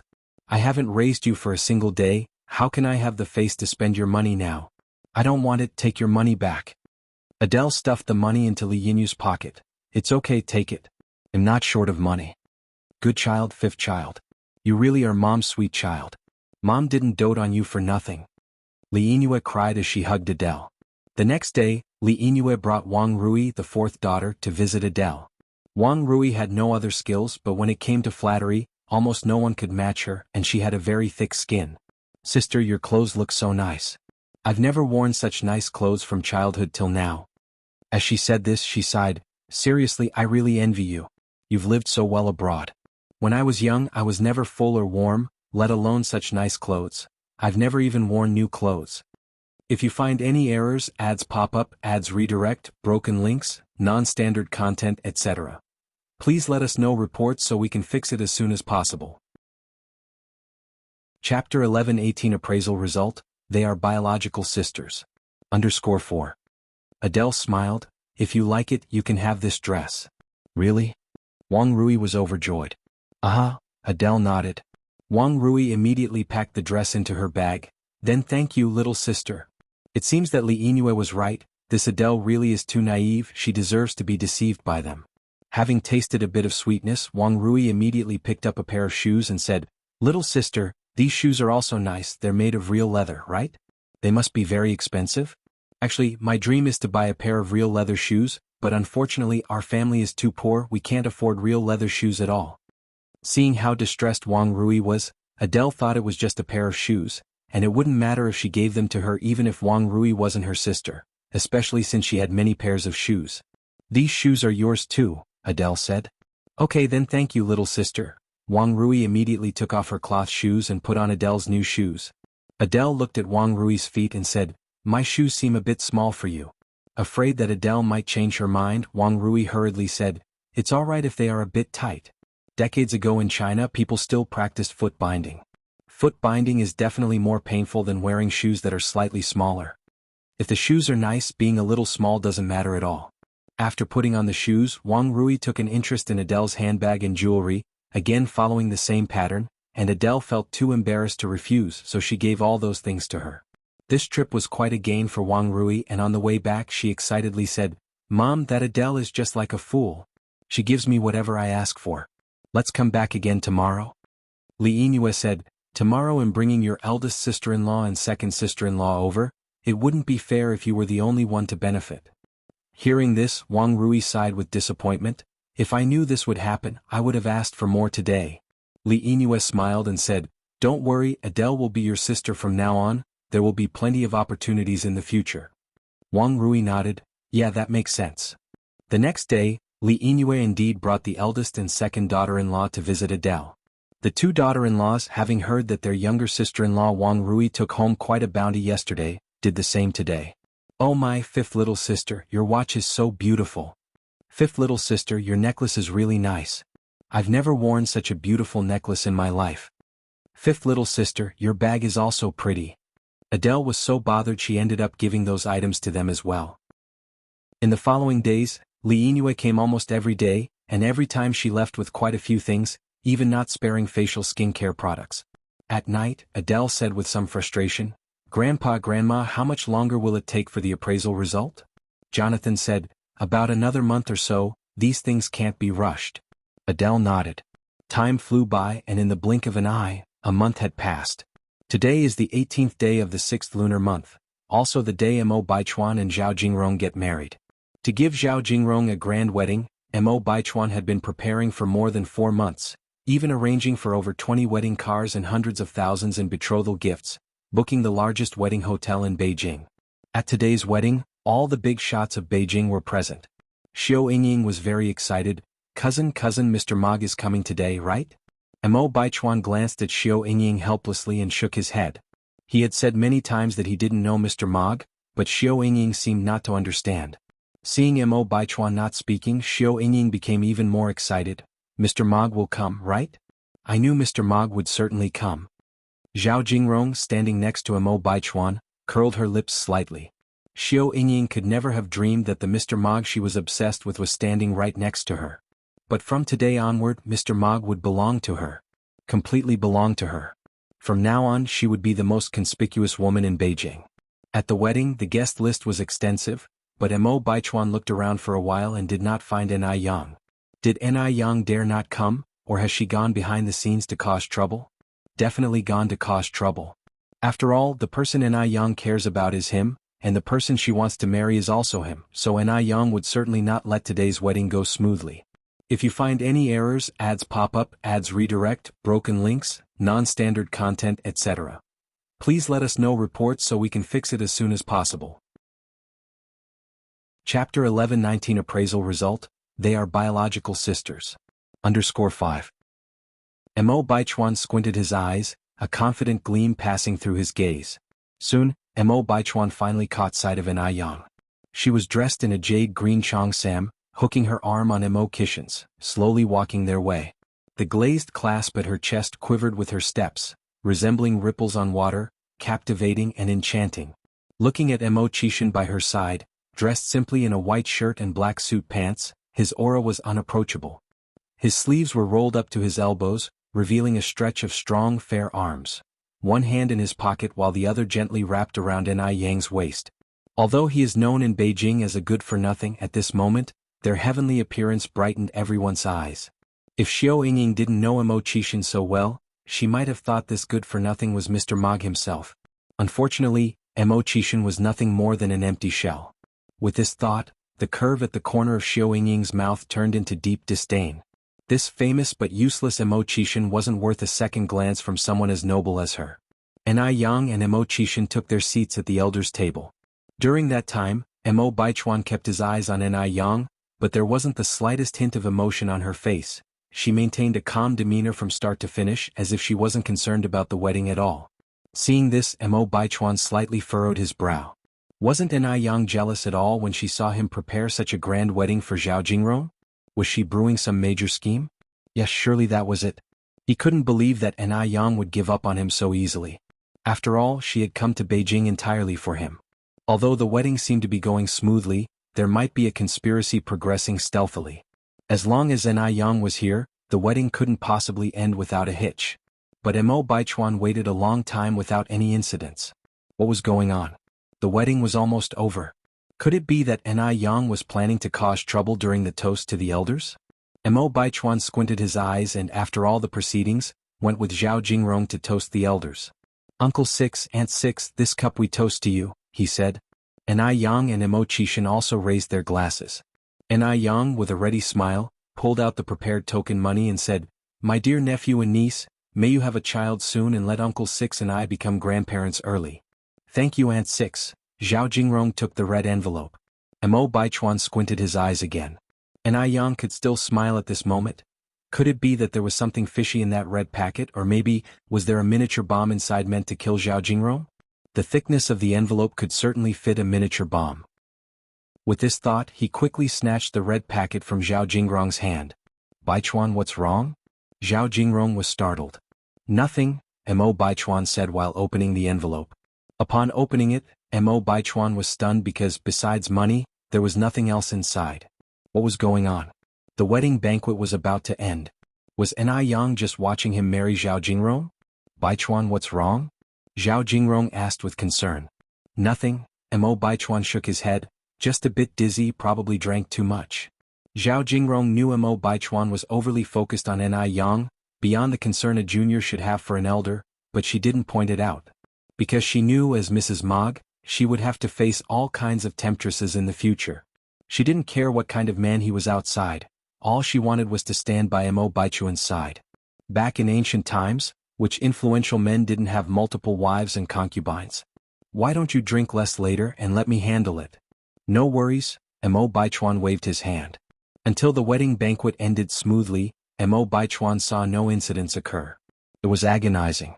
Seeing Ni Yang's smiling face was truly unbearable for Mo Baichuan. Could it be that he had mistaken her feelings all along? Did Ni Yang really not like him? Was Mo Qishan the one Ni Yang truly liked? But Mo Qishan was just a good-for-nothing. Why would Ni Yang like him? He was the first to meet Ni Yang. Ni Yang came to Beijing for him. If you find any errors, ads pop up, ads redirect, broken links, non-standard content, etc., please let us know reports so we can fix it as soon as possible. Chapter 11:20 Appraisal Result, They are biological sisters. _6. Why did things turn out this way? Or did Ni Yang have a trick up her sleeve? Mo Baichuan drank glass after glass, almost not refusing any, until he finally drank himself under the table. Zhao Jingrong recalled her mother's advice. She said that only a child can tie a man's heart. So she must try her best tonight. She was going to bear Mo family's eldest grandson. Although Zhao Jingrong had long known that Mo Baichuan's true affections lay elsewhere, what she did not expect was that in the heat of the moment, the name Mo Baichuan called out was that of another woman. In that case she had to try even harder. After the wedding banquet, Mo Qishan drove Ni Yang back. Yang, our big nephew is married now, when shall we also go get our marriage certificate? Ni Yang leaned back in the car seat, her tone lazy. You're still in the trial period, what's the hurry? Mo Qishan said, then when can I finish this trial period? There has to be a deadline, right? Ni Yang glanced at him, when I'm in a good mood, you'll be done with the trial period. Aren't you happy now? Mo Qishan countered. Ni Yang smiled and said, have you done anything to make me happy? Mo Qishan barely lifted his lips into a smile, not yet, but I will soon. Ni Yang turned her head looking at Mo Qishan. He'll be looking forward to it. Don't let me down, Mr. Mo. When have I ever let you down? Mo Qishan countered. Ni Yang raised her eyebrows slightly. Now that she thought about it, he really hadn't. She had no idea what big thing Mo Qishan was planning. Elsewhere in Kong City, the results of the paternity test had come in, confirming that Adele was indeed the daughter of Wang Qingshan and Li Yingyue. Upon seeing the results, Jonathan and Luana both breathed a sigh of relief. Adele having a support in China meant they could leave without worries. Wawa, you see, I told you you're my dear daughter and am your real mom. Fifth sister, after all these years, you can finally return to your roots. Every member of the Wang family was extremely excited. Who wouldn't be thrilled to find a walking golden mountain? Wawa, now that it's confirmed you're a daughter of our Wang family, are you going to move back in and live with us? Wang Qingshan said. Li Yingyue immediately nodded in agreement. Of course, Wawa, you've been separated from mom and dad for so many years. Now that mom and dad have finally found you, you should stay by our side and let us take care of you. To make up for all those lost years. Adele was somewhat overwhelmed. Were these people truly her dad, mom, and family? Why did she feel so out of place? But paternity tests don't make mistakes. Wang Rui continued, although I really hope fifth sister can come back to live with us, our home is too small, dirty, and broken. I'm afraid it would be too humble for fifth sister. Wang Li nodded, I think fourth sister is right. Our home is too run down. How can we let fifth sister live in such a place? As soon as he said this, Wang Li added, how about we all chip in to buy a bigger house and bring fifth sister over to live with us? While saying this, Wang Li looked at Adele and sighed, fifth sister, it's my fault for not being capable. I don't even have the money to buy a house, I've let you down. By the end, Wang Li's eyes were red. Jonathan was moved by Wang Li's words, how much more do you need for the house? Since we're all family now, we'll cover the money. Wang Li's eyes lit up immediately. Grandpa Jonathan, actually we already had our eyes on a villa. There are many people in our family, only a villa would fit us, but the villa is really too expensive. How about you just buy us a regular residential house we can squeeze in just as long as it's not too shabby for Wawa? How much is needed for the villa? Jonathan asked. Wang Li hesitated. A lot, about 100,000 or so. 100,000 was but pocket change to Jonathan. Jonathan smiled. No problem, let's go make the payment now. Wang Li was over the moon. He hadn't expected Jonathan to agree so readily. This capitalist sure was different. The family arrived at the sales office, and Jonathan immediately picked out a villa over 1,000 square meters. Wang Qingshan and Li Yingyue were ecstatic. They were just ordinary workers and never dreamed that they would be able to live in a villa in their lifetime. Among the happy were Jonathan's 3 nieces and nephews. Now, all they had to do was wait for Jonathan and Luana to transfer all the assets to Adele's name. Once the old couple passed away, they would become Adele's guardians, naturally regaining control over the assets. As for Wang Qingshan and Li Yingyue, they had no blood relation to Adele. Legally, their relationship could not be recognized. The Wang family was like a bottomless pit, asking for houses then cars, finishing with cars then asking for drivers, also wanting a nanny, their demands ever growing, completely unabashed. In just a few days the family of 6 lived like nobility. Wang Jia, the 3rd son of the Wang family, was an educated man. Mom and Dad, isn't it a bit improper for us to continue like this? Li Yingyue gave him a cold look. Wawa is my own dear daughter, can't I enjoy the blessing of my own daughter? It's a daughter's duty to honor her parents. In Li Yinyue's eyes, all these treatments and things were rightfully hers. Adele is her dear daughter. Wang Jia frowned but said no more. Jonathan and Luana also felt the greed of the Wang family. But no matter how greedy they were at least better than their nieces and nephews. After all, they were Adele's biological parents and wouldn't do anything to hurt her. Greed wasn't a big problem as long as Adele had a support system in China. After the wedding, Mo Qishan stayed in China instead of going abroad. Morris, still no result on that matter? In the office, Mo Qishan looked impatiently at Morris. Morris shook his head with difficulty. Not yet. Just then Marcus burst in excitedly. Sir, the results are out. How is it? Mo Qishan looked up. Marcus held the document in his hands. You guessed right, Miss Adele is indeed Miss Ni's long-lost sister. Here are the test results. If you find any errors, ads pop up, ads redirect, broken links, non-standard content, etc. Please let us know reports so we can fix it as soon as possible. Chapter 11:21 Retribution, Recognition. Let me have a look. Marcus handed the identification results to Mo Qishan. Mo Qishan took the document, skimmed through it rapidly, then asked, Where is this Adele now? Marcus continued, They are now in Kong City. Marcus took the opportunity to explain the situation of Adele's 3 cousins. Mo Qishan nodded slightly. Okay, I got it.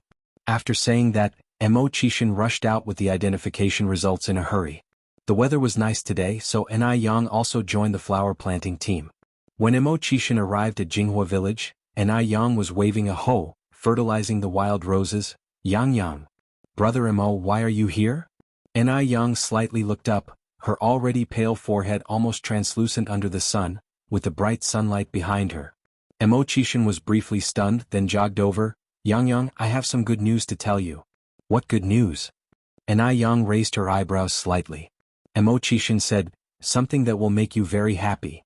At this, Ni Yang suddenly remembered, this man had promised her a surprise half a month ago. Let's hear it. Mo Qishan handed the document he was holding to Ni Yang. Open it and see. What is this? Ni Yang puzzled as she opened the document. Upon seeing the content of the document, Ni Yang's usually calm face gradually turned into surprise, and she hugged Mo Qishan excitedly. Oh my God! Brother Mo, you aren't joking with me, are you? Do I look like someone who wouldn't take this seriously? Mo Qishan held Ni Yang and spun her around on the spot. Put me down quickly, I need to tell my mom this good news. Mo Qishan released Ni Yang. Ni Yang, holding the document, ran into the house. Mom. Your mom is at the factory. Yang, what's making you so happy? Grandmother Zheng smiled as she walked down the stairs. Ni Tsuehua was now a career-oriented woman, spending at least 7 to 8 hours in the food factory every day. Her factory now produces not only spicy sticks but also Heiqing specialty snacks, which are very popular in the market. Ni Yang said, Grandma, Brother Mo helped me find my 3rd sister. Upon hearing this, Grandmother Zheng was stunned. What? Ni Yang repeated, Grandma, we found my 3rd sister. Oh my goodness. Really? Grandmother Zheng was both shocked and delighted. Really? Ni Yang nodded, handing the document to Grandmother Zheng. Look, this is the identification result. Grandmother Zheng took the document, her hands trembling. Found it? Really found it? Where is your 3rd sister now? Grandmother Zheng continued to ask. And I Yang looked at Mo Qishan. Brother Mo, where is my third sister now? Mo Qishan said, she is currently in Kong City. Kong City? Grandmother Zheng continued, Kong is over 300 miles away from here. Sixth, how did you find this child? Meanwhile, Grandmother Zheng was also worried, wondering if this child might end up like Wu Yenyun, ultimately leading to hostility, which would be unfortunate. Mo Qishan went on to say, the third sister, Adele, was adopted by grandparents in M country since childhood and came back to the country 2 months ago to look for relatives. Mo Qishan succinctly explained the situation. Upon hearing this, Grandmother Zheng breathed a sigh of relief. Then we need to hurry to Kong City to authenticate the child. Absolutely must not let that family deceive her. They'll call my mom and dad now.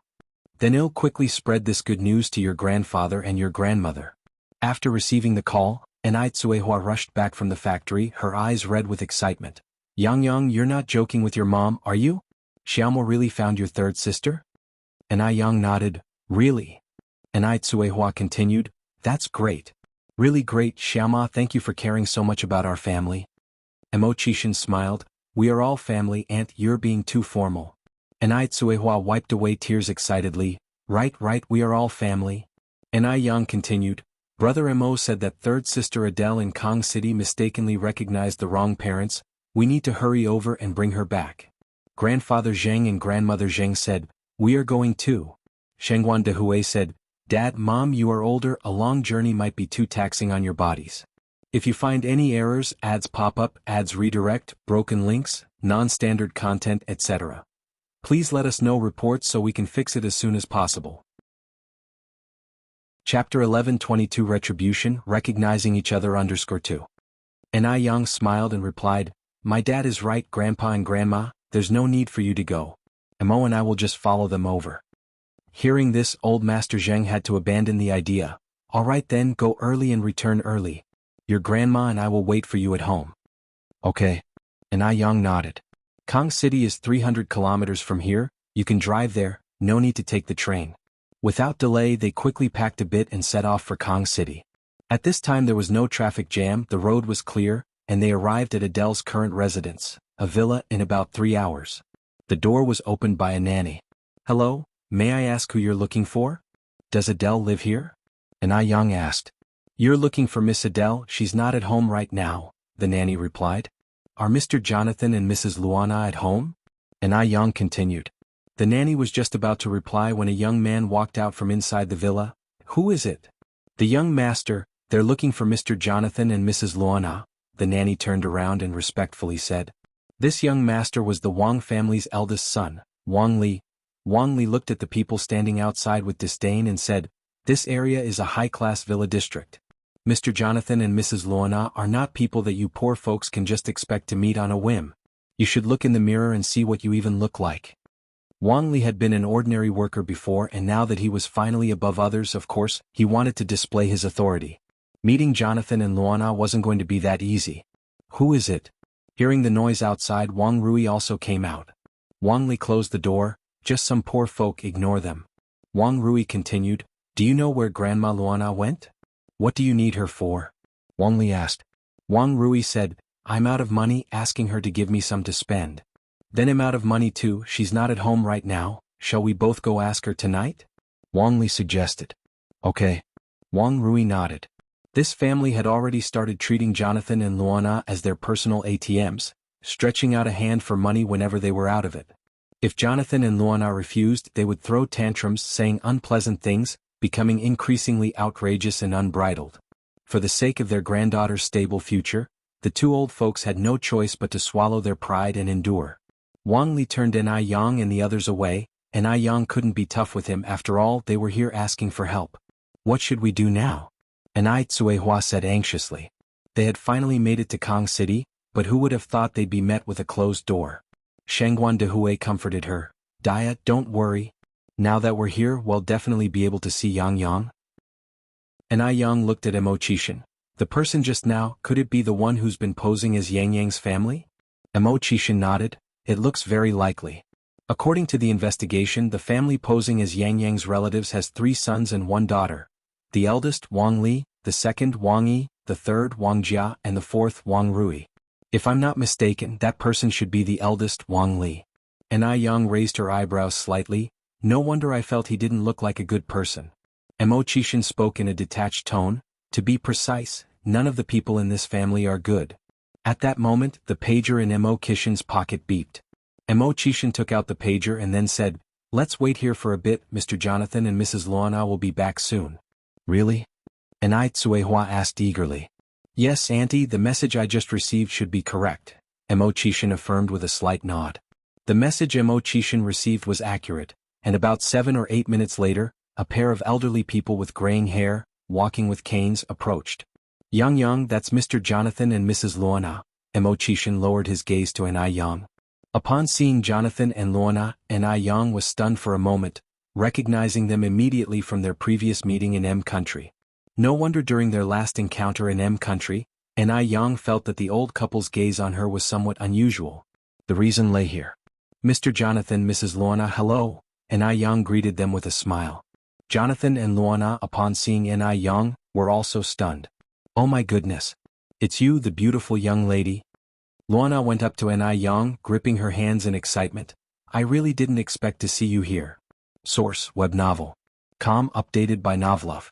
Com if you find any errors, ads pop up, ads redirect, broken links, non-standard content, etc. Please let us know reports so we can fix it as soon as possible. Chapter 11:23 Retribution, Recognizing Each Other _3. Ai Yang smiled and said, "Maybe this is fate. Oh, let me introduce you. This is my boyfriend Mo Qishan, this is my father, and this is my mother." "Nice to meet you. Mrs. Luana, I'm finally seeing you," Ai Tsuehua said as she shook Luona's hand, her expression somewhat excited. Luona was a bit confused and also surprised. The last time she saw Ai Yang, she felt that Adele and Ai Yang looked somewhat alike. Now seeing Ai Tsuehua, she thought Ai Qihua's eyes were exactly like Adele's. If it wasn't for the fact that Adele had already found her biological parents, she would have almost suspected that Ai Tsuehua and Adele were mother and daughter. Ai Yang continued, "Mr. Jonathan, Mrs. Luana, we have some things to discuss with you. Do you have time now? If you do, I know a really nice cafe nearby." Ai Yang had noticed the cafe on the way here. Luana looked at Jonathan, who nodded. A few of them set out for the cafe. The cafe had a great atmosphere, very suitable for discussing matters. Ai Yang didn't beat around the bush. After explaining the purpose of their visit, she directly took out the DNA test results. "This is the DNA test report, please take a look." Jonathan and Luana exchanged a glance, both seeing surprise and confusion in each other's eyes, before picking up the DNA report. After looking at the DNA report, Jonathan said incredulously, "How is this possible? What's going on? We've already done a DNA test and Adele is indeed the daughter of Li Yingyue and Wang Qingshan. How could there be such a DNA report now?" This was too strange. In these two families surely one was lying. But which one was it? Mo Qishan then took out another document. "As to what exactly is going on with that DNA report, I think your nephew Albert, Danton, and your niece Beth should be very clear about it." Mo Qishan paused, then continued, "This is their travel records and judging by the dates, they arrived in Kong City half a month before you did." "What?" Jonathan stood up in surprise. "They came to Beijing too?" Mo Qishan nodded, tapped his fingers on the table with a casual posture, yet exuding a powerful presence. Luana picked up the document and her eyes widened in shock after seeing its contents. The document clearly recorded the travel dates of Albert, Danton, and Beth, and even detailed what they did each day. "Who are you?" Luana looked up at Mo Qishan. Although this young man looked young, his capabilities were not to be underestimated. After all, these were cross-border travel records. Not just anyone without influence could obtain them. Mo Qishan replied indifferently, "I am Mo Qishan, you can call me Xiaoma." Jonathan turned his head to look at Mo Qishan. "Mr. Mo, why should I believe you? And how do I know these documents aren't forgeries?" "I think these should provide proof," Mo Qishan said slowly as he took an envelope from his bag. Jonathan immediately opened the envelope, which contained color photographs. The backgrounds of the photos were in a hospital office, and the people in them were the doctor and Albert. These photos documented the entire process of Albert bribing the doctor. "If you don't believe me, there's also these," Mo Qishan continued, taking out some additional materials. Looking at what Mo Qishan took out, Jonathan and Luona's expressions turned very ugly. Ai Tsuehua and Shangguan Dehui, sitting opposite Mo Qishan, were stunned. Neither of them had expected Mo Chishan to come so well prepared. If Mo Chishan hadn't prepared in advance, their trip might have been in vain. It seemed that Mo Chishan had put a lot of effort into this matter. After looking through all the materials, Jonathan and Luana sighed. They never imagined that their daily lives were being monitored by their nephews and nieces all along, and that they were completely under their control.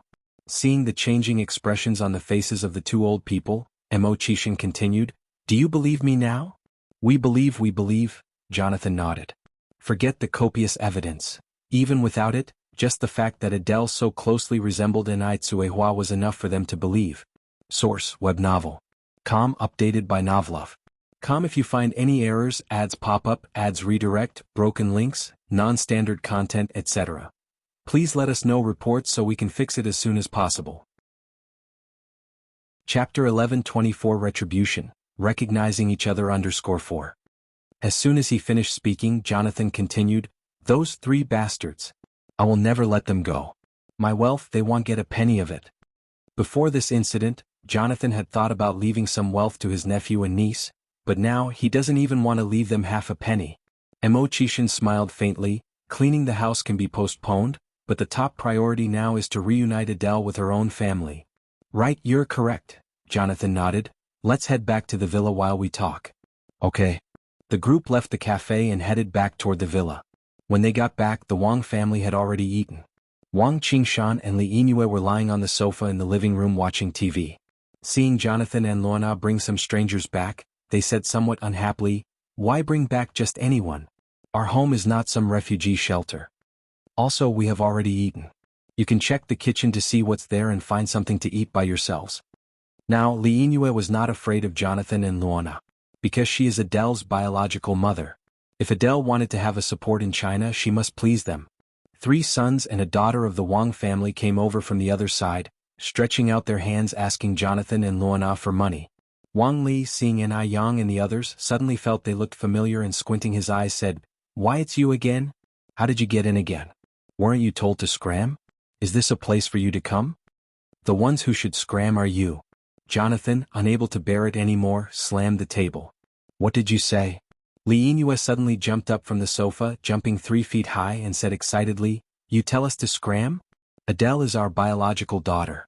You have no right to tell us to scram." Jonathan angrily said, "Liars. All of you liars. Do you really think I don't know the truth? Mark. I'm here."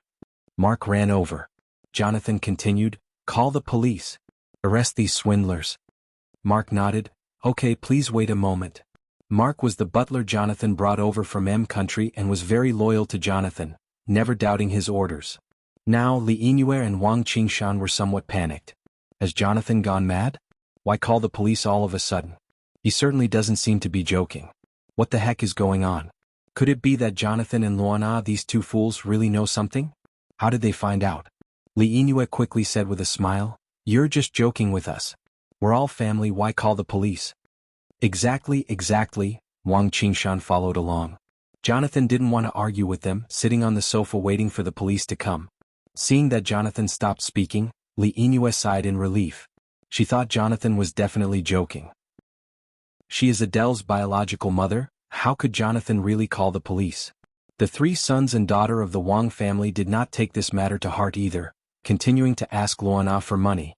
Watching the Wang family's attitude, Enai Tsuehua and Shangguan Dehui slightly frowned. This family's behavior is truly appalling. Luana and Jonathan, like Enai Tsuehua and Shangguan Dehui, sat there in silence. Wang Rui, somewhat impatiently, said, "Are you going to give it or not? I am Adele's sister. Why does Adele have unlimited money every day and I still have to ask? And you guys?" Wang Rui said, looking up at Enai Yang and the others, "Who are you? What gives you the right to stay in my house? Get out quickly. Or don't blame me for being rude." Just then the sound of a siren blared outside. Who called the police? A police officer in uniform came in from outside. "It was me." Jonathan stood up from the sofa. "Please arrest these swindlers."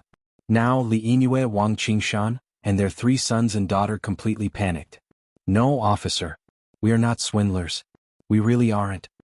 Li Yingyue directly sat down on the floor, creating a scene. "My 5th baby, someone is bullying your biological mom, why aren't you coming back?"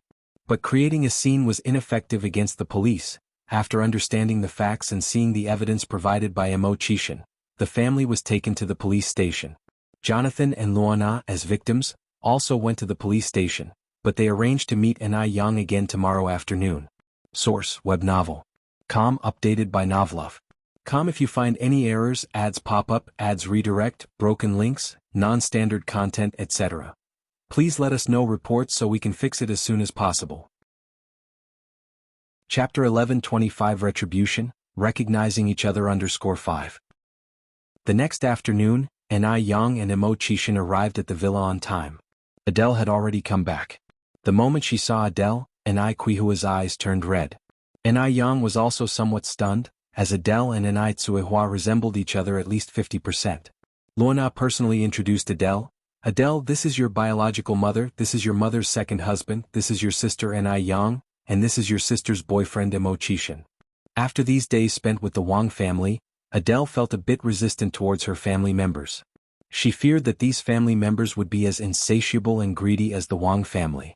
Upon learning that the Wang family were not her real relatives, Adele was greatly relieved, but when she heard that another group claiming to be her family had come searching for her, Adele was anxious again. She had discussed it with her grandparents last night, that if this family resembled the Wang family, they would immediately return to M country and consider other options. Hello. Adele greeted politely with a bow. Hello child, your name is Adele, right? Anai Tsuehua with tearful eyes took Adele's hand. Yes. Adele nodded.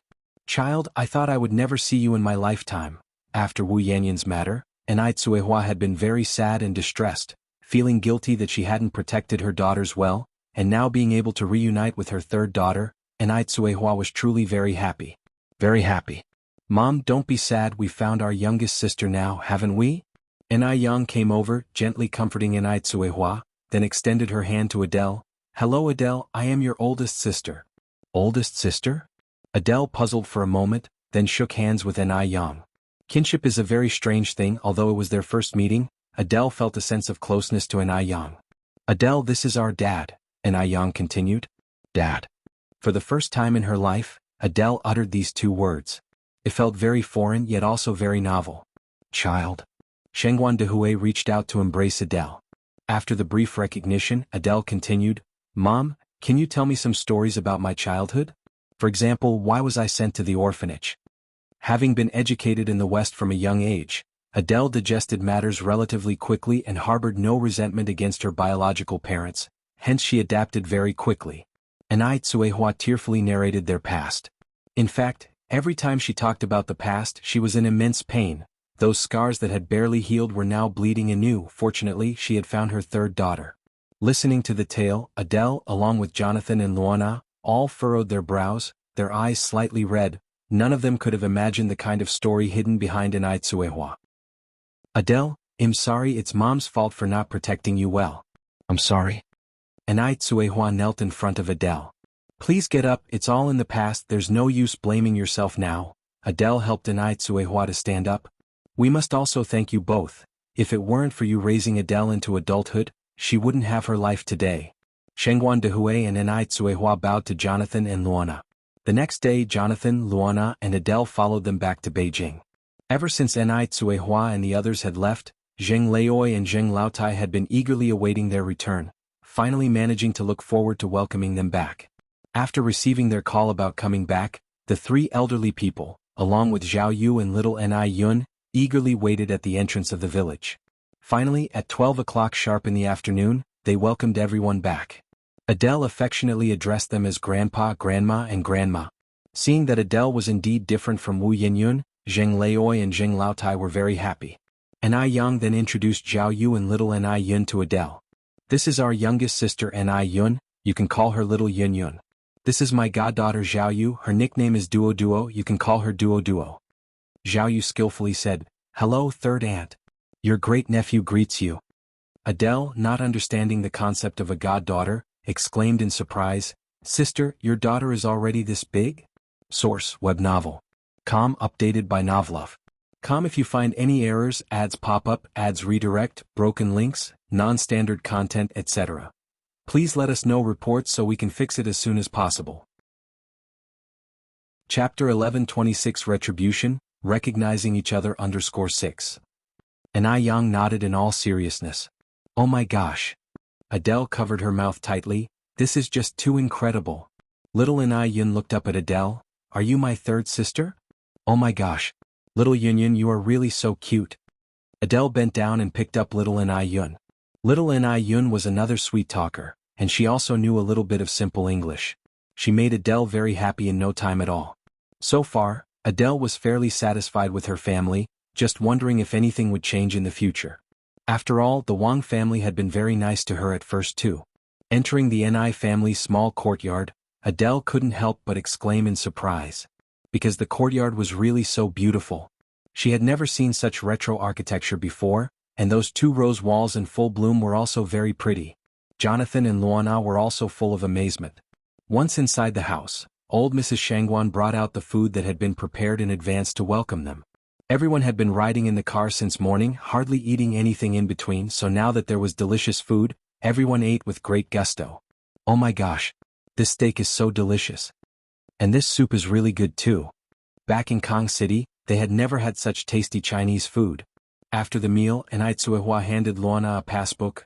Adele, this is the money Mom has saved for you over the years, you keep it well. Holding the passbook, Adele was stunned. Before, the Wang family people were always racking their brains to ask her for money, but she didn't expect Anai Tsuehua to actually give her money. It seemed Anai Tsuehua was different from that family. Adele lowered her head to look. There was quite a bit of money in the passbook, a 7-figure amount. Mom, I have money, I can't take this. Adele handed the passbook back to Anai Tsuehua. Anai Tsuehua handed the passbook back to Adele. Adele, Mom knows this money might not make up for the hurt I've caused you, but you keep it and it'll make me feel better. With Ni Yang around, the Ni family's life was very affluent. Anai Tsuehua didn't need to push herself so hard. She just wanted to give her daughters something through her own efforts. She didn't want to rely on others for everything, nor did she want to leave too many regrets in her life. Adele knew that if she refused again, Anai Tsuehua would be hurt, so she could only temporarily accept the passbook. Seeing Adele accept it, Anai Tsuehua also breathed a sigh of relief. In the afternoon, old Mrs. Zheng and old Mrs. Shangguan took Luana for a walk around the village, while Jonathan joined the team to start clearing the fields with old Mr. Zheng. Although Jonathan had been a businessman in his early years, he also harbored a pastoral heart. In order to welcome their new sister home, Shangguan Su and Shangguan Shi specially took the time to come back in the evening. Seeing Shangguan Su, Adele's eyes lit up. It's you.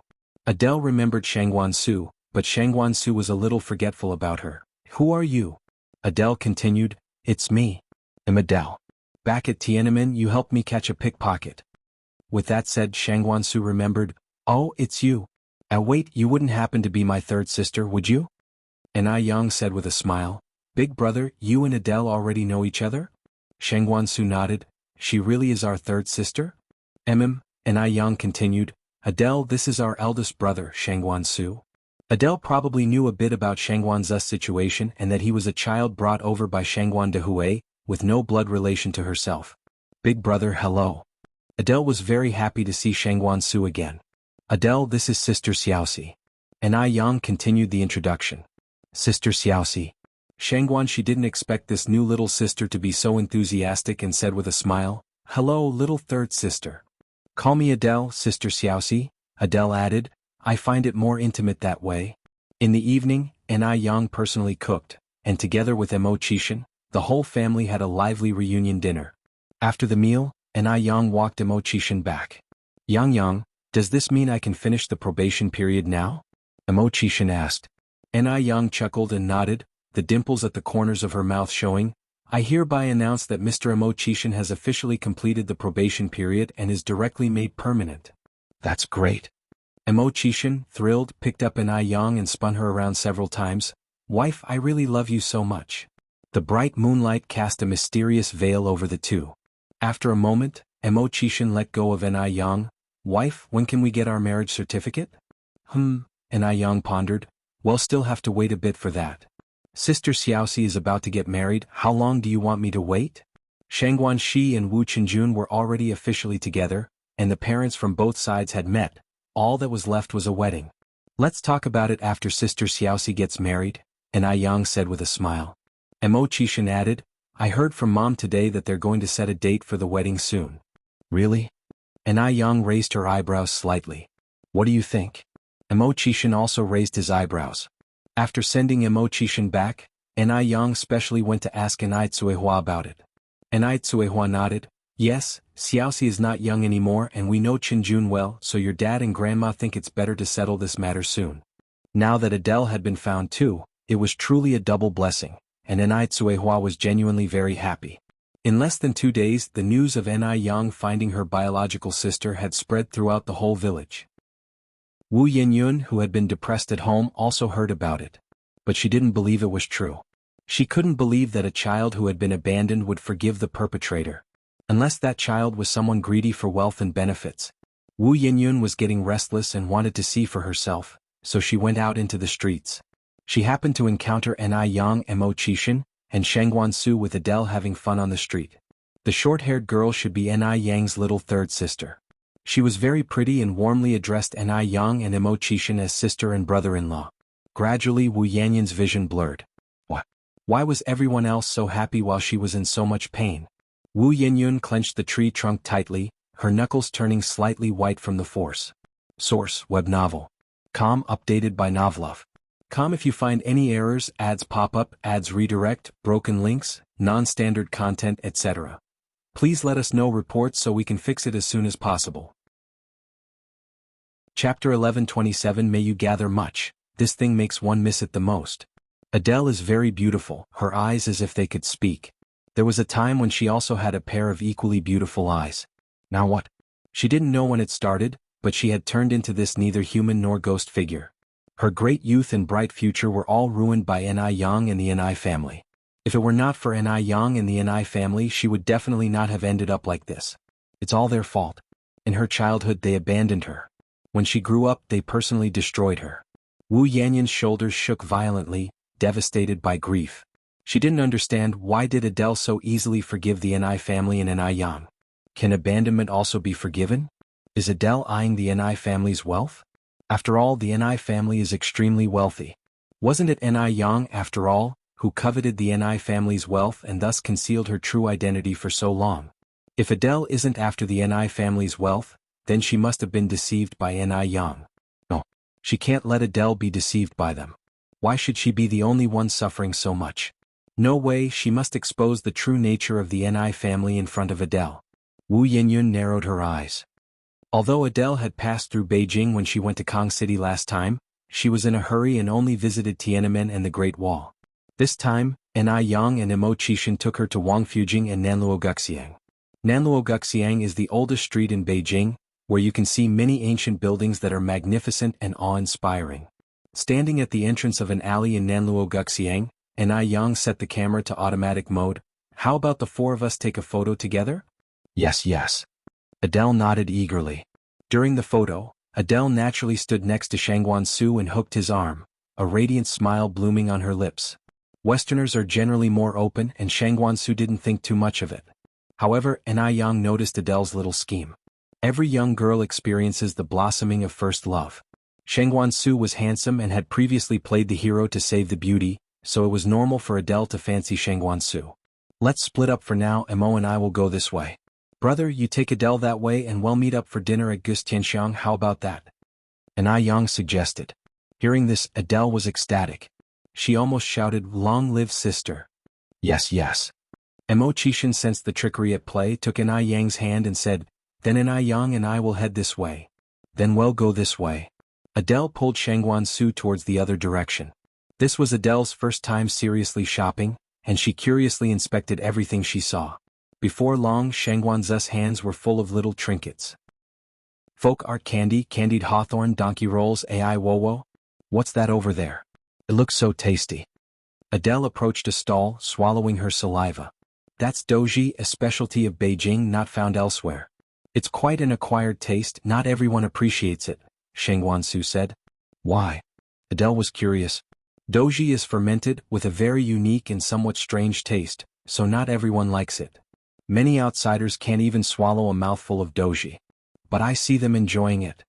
Adele followed behind, gulping. Shangguan Su smiled. I advise you not to try it, you might not have time to vomit it out.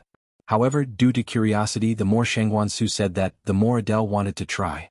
Is that stuff really that unpalatable? But I want to give it a try. Adele tugged at Shangguan's sleeve. Shangguan smiled, then let's give it a try.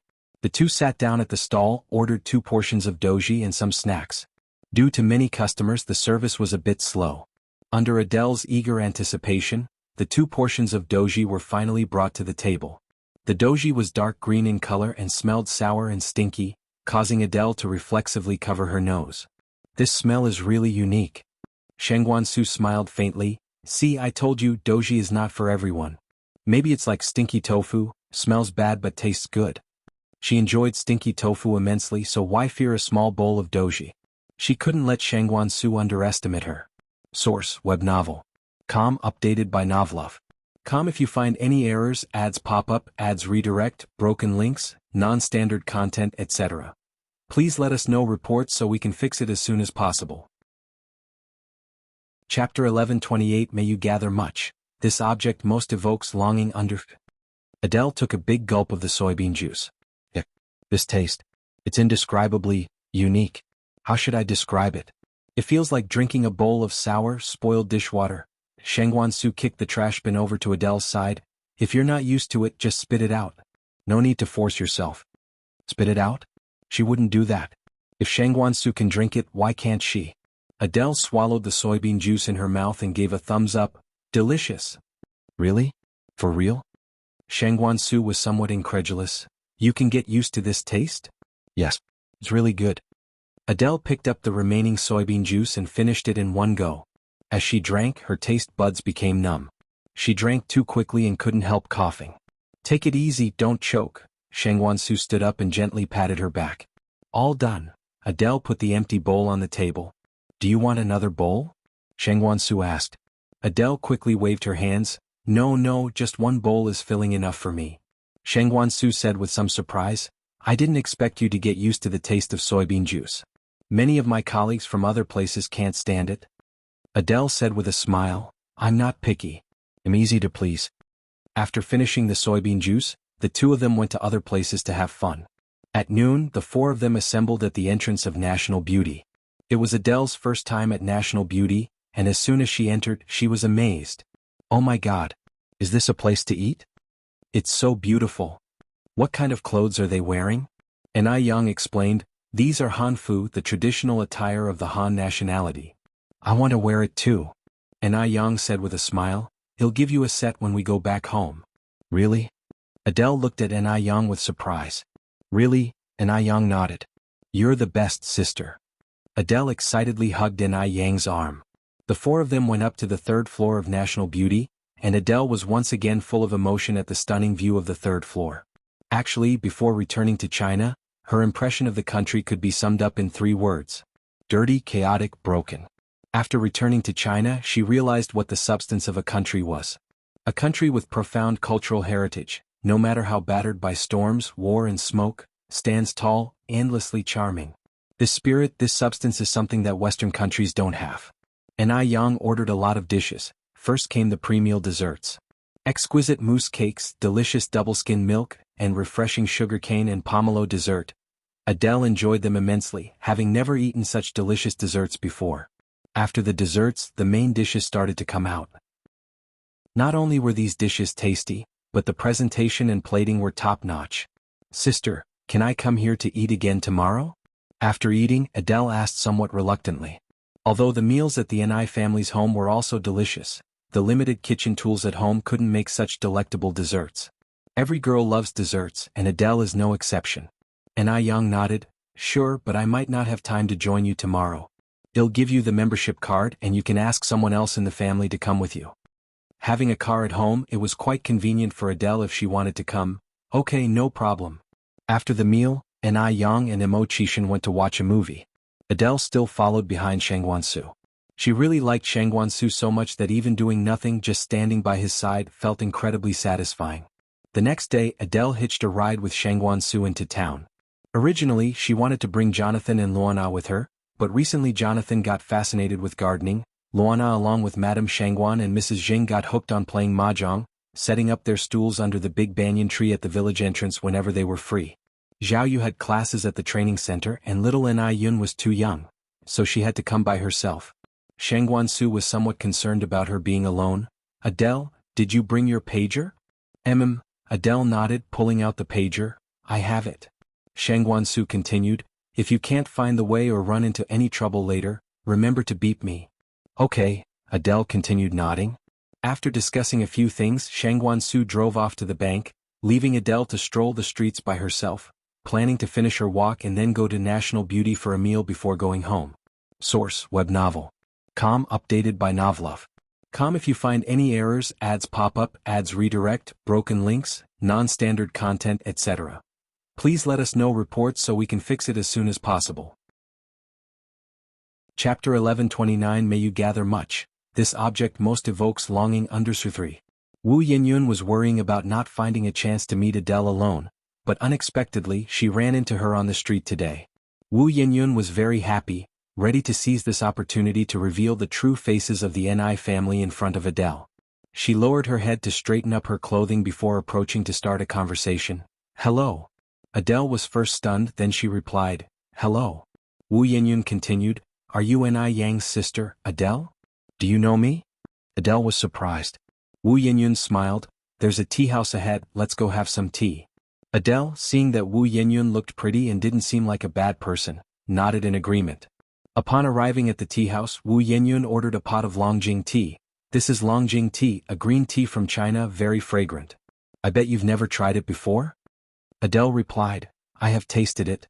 My sister also brewed some before, but she made tiguanyin, which smells similar to this one. Sister? Hearing this word, Wu Yanyun's expression dimmed. Is your sister Ni Yang? Yes. Adele nodded. Do you know my sister? Wu Yinyun took a sip of tea, looking up at Adele. Actually, I am also your sister. What? Adele's eyes widened, looking at Wu Yinyun. A sneer curved on Wu Yanyun's lips. We are the same, both pitiful people abandoned by others. Pitiful? Adele frowned. I don't feel pitiful at all. Adele never felt pitiful. She was thankful for the people who appeared in her life. You were abandoned right after birth. Don't you think you are pitiful? Wu Yinyun looked incredulously at Adele. Adele shook her head. Not pitiful at all. What? Wu Yinyun furrowed her brows tightly, thinking Adele might be out of her mind. Pausing, Wu Yinyun continued, if you hadn't been thrown away when you were a child, you could have had a better life. All the hardships you've faced are because they threw you away. Adele remained unexpressive. Before she was 3 years old, she had lived in an orphanage. The orphanage had many children, and the director could not take care of every child personally. Later, she was taken back to M country by her grandparents. Her grandparents were very kind to her, treating her as their own, but initially, everything in M country was strange to her, especially the language barrier. Eventually, after overcoming the language barrier and starting school, she faced severe racial discrimination. To avoid being bullied, she trained hard in various combat skills. Was it tough? Definitely tough. But Adele never felt it was tough. She saw it as a test from fate. She wanted to face challenges head-on, never bowing down to fate. Later, she finally mastered the combat skills. Although not extremely exceptional, she was more than capable of handling her peers. Looking at Wu Yinyun, Adele seemed to recall something. Oh, I know you. You are Sister Yinyun, right? Mom and sister mentioned you to me. Regarding Wu Yinyun, Ni Yang and Ni Tsuehua did not hide anything from Adele. Did they badmouth me to you? Wu Yinyun retorted. Badmouth. Adele shook her head. No, they just said there was a bit of misunderstanding between you and them. You knew about that incident? Wu Yanyun's voice trembled. Which incident? Adele was confused. That incident. The incident Wu Yinyun couldn't speak openly about. They must have told Adele. Now in Adele's eyes, she was a sister with questionable character. A bad sister. A sister who had an abortion, who was frivolous. Adele was bewildered. She didn't know which incident Wu Yinyun was referring to. Because Ni Yang and Ni Tsuehua had never mentioned the incident about Wu Yinyun being deceived by thugs and going for an abortion. Adele had also never heard anyone else mention it. You really don't know? Wu Yinyun looked up at Adele, squinting her eyes. I don't know. Adele shook her head, then added, Is there something else I don't know about? Stop pretending I know you know, Wu Yinyun, her eyes red, said, You must be laughing at me in your heart, thinking I'm just a bad girl. I'm shameless. Ni Yang was really too much. Why should Ni Yang spread her private agony everywhere? Source: web novel. Com updated by Novlove. If you find any errors, ads pop up, ads redirect, broken links, non-standard content, etc. Please let us know reports so we can fix it as soon as possible. Chapter 11:30 May you gather much. This object most evokes longing underscore. What right does Ni Yang have to do this? Does Ni Yang have to make it widely known and let everyone look down on her? What are you talking about? I really don't know. Adele became anxious and a bit scared. She didn't understand why Wu Yenyun would suddenly become like this. This Wu Yenyun with a fierce expression was somewhat terrifying. Just calm down and speak properly. Adele reached out to hold Wu Yenyun's hand. In this world, there's no problem that can't be solved and no misunderstanding that can't be explained. Some things are better once they're talked out. Having said that, Adele continued, Sister Yenyun, I know you have hatred in your heart, but hatred is like a snowball. The more it rolls, the bigger it gets. When you hold a grudge against someone, your mind short-circuits, often trapping yourself in a loop. You become imbalanced and narrow-minded. As the snowball of hatred grows bigger, your life and your future become worse. Perhaps because of different childhood educations, Adele's thinking was more open. She would consider issues from a macroscopic perspective. When your perspective broadens, the points of contradiction and value of hatred all become smaller. Conversely, the closer you are to something, the more problems you see and your mood also changes accordingly. So, your vision decides the pattern of your life. The larger your heart, the bigger the world you see. Those with petty minds will never achieve greatness. Do you know what kind of person Ni Yang is? And you say this to me? Wu Yenyun retorted. Adele said, I think sister is a very good person. She is kind and beautiful. Kind, beautiful? The past Wu Yenyun also thought Ni Yang was such a person. But now, when she hears these adjectives, all she feels is disgust. Because kindness and beauty have nothing to do with Ni Yang. You're wrong, utterly wrong. Wu Yenyun tried to calm herself down, adding, Ni Yang is a hypocrite, her kindness, her beauty, all a facade. She's venomous at heart, for the sake of benefit, she'd even scheme against her own sister. She doesn't deserve to be called a sister. What? Hearing this, Adele stood up with some dissatisfaction. How can you say that about sister? She's not the kind of person you describe. Although Ni Yang and Ni Tsuhua hadn't detailed Wu Yenyun's matters, these days Adele had gone to ask Shangguan Shi, Shangguan Su and others about it. After all, Wu Yenyun was her sister too and she was very curious about her. The things she found out told her that Ni Yang had already been good enough to Wu Yenyun. The Wu family's construction company was funded by Ni Yang, and even though Wu Yenyun and Ni Yang had fallen out, Ni Yang still hadn't withdrawn her support for the construction company. It could be said that without Ni Yang, there wouldn't be the Wu family of today. She is. You don't understand her at all. Wu Yenyun cried out loud. Adele took a tissue from her pocket and handed it to Wu Yenyun. Sister Yenyun, wipe your tears first. Wu Yenyun didn't take it but said, if you acknowledge Ni Yang as your sister, then you have no right to call me sister. I don't need a sister like you. You're too extreme. Wu Yenyun continued, it's you who are too materialistic. All you care about is the Ni family's wealth. Yes, the Ni family is rich, but that doesn't mean you can forsake your dignity just for some extraneous possessions. By doing this, you only make me look down on you. What are you talking about? Adele suddenly found herself not understanding Wu Yenyun's words. Don't you understand what I'm saying? Adele shook her head. Wu Yenyun went on, I'm saying you despise the poor and love the rich, being vain and superficial. You have your own two hands, why don't you work hard yourself? Everything you want, you will have in the future. Why do you suck up to a bunch of disgusting people? If you keep going like this, you'll end up just like them. Adele then said, oh, I get it now. You think I'm reuniting with my parents and sister for the money, right? Isn't it? Said Wu Yenyun. If it wasn't for money, Adele wouldn't be defending Ni Yang and the Ni family at all costs. After all, the real victim here is her. Why should everyone side with Ni Yang? Source, web novel. Updated by Novlove. If you find any errors, ads pop up, ads redirect, broken links, non-standard content, etc. Please let us know reports so we can fix it as soon as possible. Chapter 11:31 May you gather much. This object most evokes longing underscore. Can't they all see? Not at all. Adele shook her head. I don't understand why you would think that way, nor do I get why you have such a strange thought. Anyway, it's not for the money that I acknowledged my parents and sister Yenyun. Don't make yourself out to be so noble, you just love money. Adele continued to shake her head. Sister Yenyun, you're really being too extreme. I think you should go see a psychologist. They can help you talk it through. If this continues, you'll become depressed. Westerners speak quite straightforwardly, and Adele is no exception.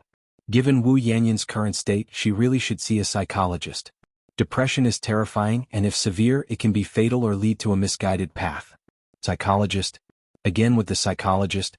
Wu Yanyun was immediately provoked. Are these also Ni Yang's words that you're saying to me? Did Ni Yang discover me yesterday? Did she deliberately send you to humiliate me? It must be Ni Yang. Because Ni Yang had suggested she see a psychologist before, and now Adele said the same. Why must Ni Yang always be at odds with her? What? Is she so jealous of her own well-being?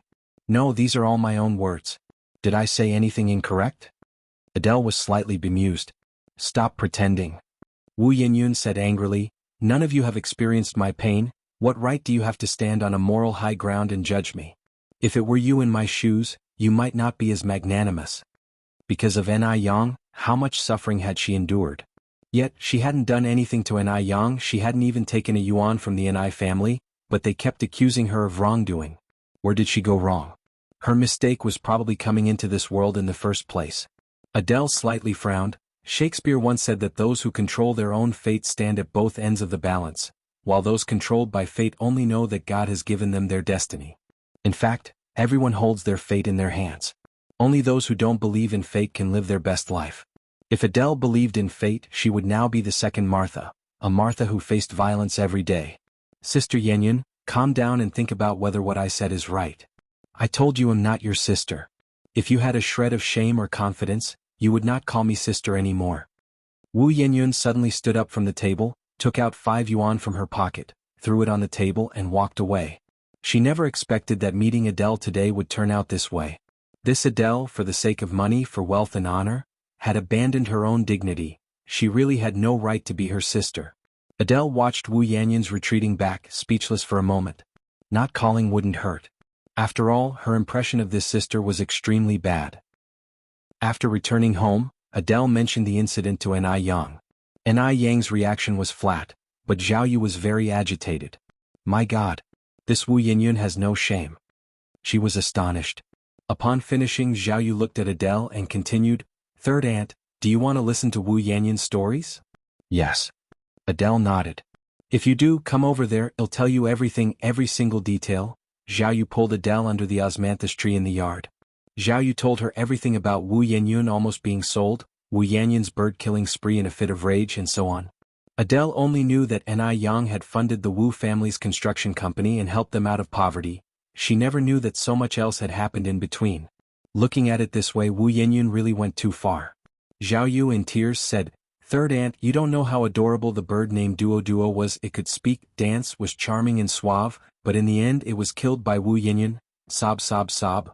Adele did not know how to comfort her, so she could only say, a dead bird cannot be revived, don't be too sad. Zhao Yu hugged Adele, crying even harder. Time flies. Another week had quickly passed. During this period, Zhao Yu often loved to take books to Deming Pavilion, asking Grandpa Du whenever she encountered something she did not understand. Because Mo Chishan had asked her to keep him company when she had nothing to do. After all, she had had a good relationship with Grandpa Du since the time she was Duo Duo. Source, web novel. Com updated by Novlov. Com if you find any errors, ads pop up, ads redirect, broken links, non-standard content, etc. Please let us know reports so we can fix it as soon as possible. Chapter 1132 May you gather much. This object most evokes longing _6. Dude, what character is this? Since the time when Zhao Yu got a taste of Dude's ruthlessness, he dared not to call Dude a little jerk anymore. Ing was really too scary. Thinking back on his past self, Zhao Yu felt he was truly like a fearless calf that knows nothing of the tiger's might. Adorably foolish. Dude looked at the pair of hands draped over his shoulder with a bit of helplessness. Can you not stand so close to me? Zhao Yu said speechlessly, we're all men here, what's there to be afraid of? Dude unemotionally pushed Zhao Yu's hand away, keeping his distance. This is the character Ben in its rare form, which is homophonic to run and also means to sprint. Zhao Yu scratched his head. This is too difficult. It's just too hard. Being human is really exhausting. You're just too dumb, said Dude, twirling the Buddha beads without mincing words. Zhao Yu suddenly noticed that the Buddha beads in Dude's hands were different from usual. These beads were very red, shining brightly, making Dude's hands appear even fairer and more slender. Did you change your Buddha beads? What are these made of? The color is so pretty. Dude's expression remained unchanged. They are called blood Bodhi. Zhao Yu reached out her hand. Can I take a look? No. Dude refused directly. His sense of territory was too strong. No ordinary person should even think about touching his belongings. Stingy. Zhao Yu rolled her eyes at him. But what the heck is blood Bodhi? Zhao Yu continued to ask. Blood Bodhi is blood Bodhi, Dude replied, his tone indifferent, not wanting to explain any further. Zhao Yu was really too curious. She remembered the name blood Bodhi and went to look it up in books later on, finally finding such an explanation. Blood Bodhi is also known as sea red beans. There's a poem about it. Sea red beans grow in the south, budding a few branches in spring. I hope you pick more, for this thing evokes the deepest longing. Later, Zhao Yu found another line of poetry. The exquisite dice admit sea red beans, deep longing, do you know or not? Both poems suggest that sea red beans symbolize longing. Longing. Longing. Zhao Yu rested her head on her left hand. Who could Dude be longing for? Zhao Yu thought hard but couldn't come up with an answer. For someone like Dude who might fall for another person seemed bizarre in itself.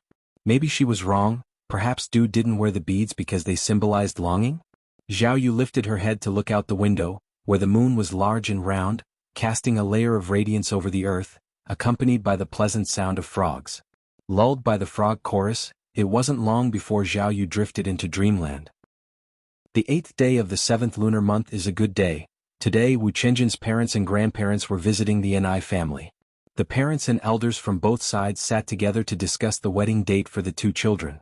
After unanimous decision by the parents, the wedding date was set for the 18th day of the 8th lunar month. There was more than a month left from now, providing ample time to prepare various things. Wu Chenjun was in high spirits due to the joyful occasion. He didn't expect that he and Shangguanzai's day would come so soon. Shangguanxi also didn't expect that in the end she would walk down the aisle with Wu Chenjun. Ni Yang, smiling, said, Sister Xiaoxi, you don't need to buy roses for the wedding, just have people cut them directly from the flower fields when the time comes, and after the wedding ceremony they can be reused. Mo Qishan with his arm around Ni Yang's shoulder added, also, don't worry about the wedding dress and groom's suit, I've ordered a set to be customized from France. Shangguanzai's smile was tinged with shy delight. Wu Chenjun said, then thank you, future brother-in-law. Although Mo Qishan's reputation in Beijing had hit rock bottom, Wu Chenjun didn't look down on Mo Qishan in the slightest. He had a feeling that Mo Qishan was a person who kept his cards close to his chest. Does your average Joe have connections to order wedding dresses from France? Mo Qishan said, we're all family here, no need for formalities. Wu Chenjun followed up on that, Xiaoxi and I are getting married soon, when are you and Yang Yang planning to hold the event? Mo Qishan turned his gaze towards Ni Yang, that depends on Yang Yang, I'm not in a hurry. Oh, you're not in a hurry? Well, I'm not in a hurry either, Ni Yang quipped, raising her eyebrows slightly. Now Mo Qishan was thrown off balance and immediately said, I am in a hurry. Isn't it okay if I'm in a hurry? You're in a hurry? Ni Yang looked up at Mo Qishan. Yes, I'm in a hurry. Mo Qishan nodded slightly. Ni Yang deliberately teased him, then I'm not in a hurry. Mo Qishan, Shangguanxi couldn't help but laugh. Yang Yang stopped teasing him. Time flew by and before they knew it, it was almost the day of Shangguanxi and Wu Chenjin's wedding. The night before the wedding, Ni Tsuehua came to Shangguanzai's bedroom. Mom, it's so late, is there something you need? Ni Tsuehua smiled and said, nothing major, just wanted to have a chat with you. Then sit down please. Shangguanxi patted the bed beside her. Ni Tsuehua sat on the edge of the bed and taking Shangguanzai's hand in hers, said, Xiaoxi, I'm truly thankful to the heavens for giving me such a sensible and beautiful daughter like you. I'm also very happy that all along, you've treated me as if I were your biological mother. They say that being a stepmother is difficult, but Ni Tsuehua has never felt the meaning of this saying with Shangguanxi and Shangguansu. These two kids were too sensible. From the first day she was with Shangguan Dehui, they never caused her any worry. Now that Shangguanxi was about to get married and leave as a mother, she really couldn't bear to part with her. Mom, what are you talking about? Since you married Dad, you're my mom. And besides, you've been wonderful. There's a saying that empathy begets kindness.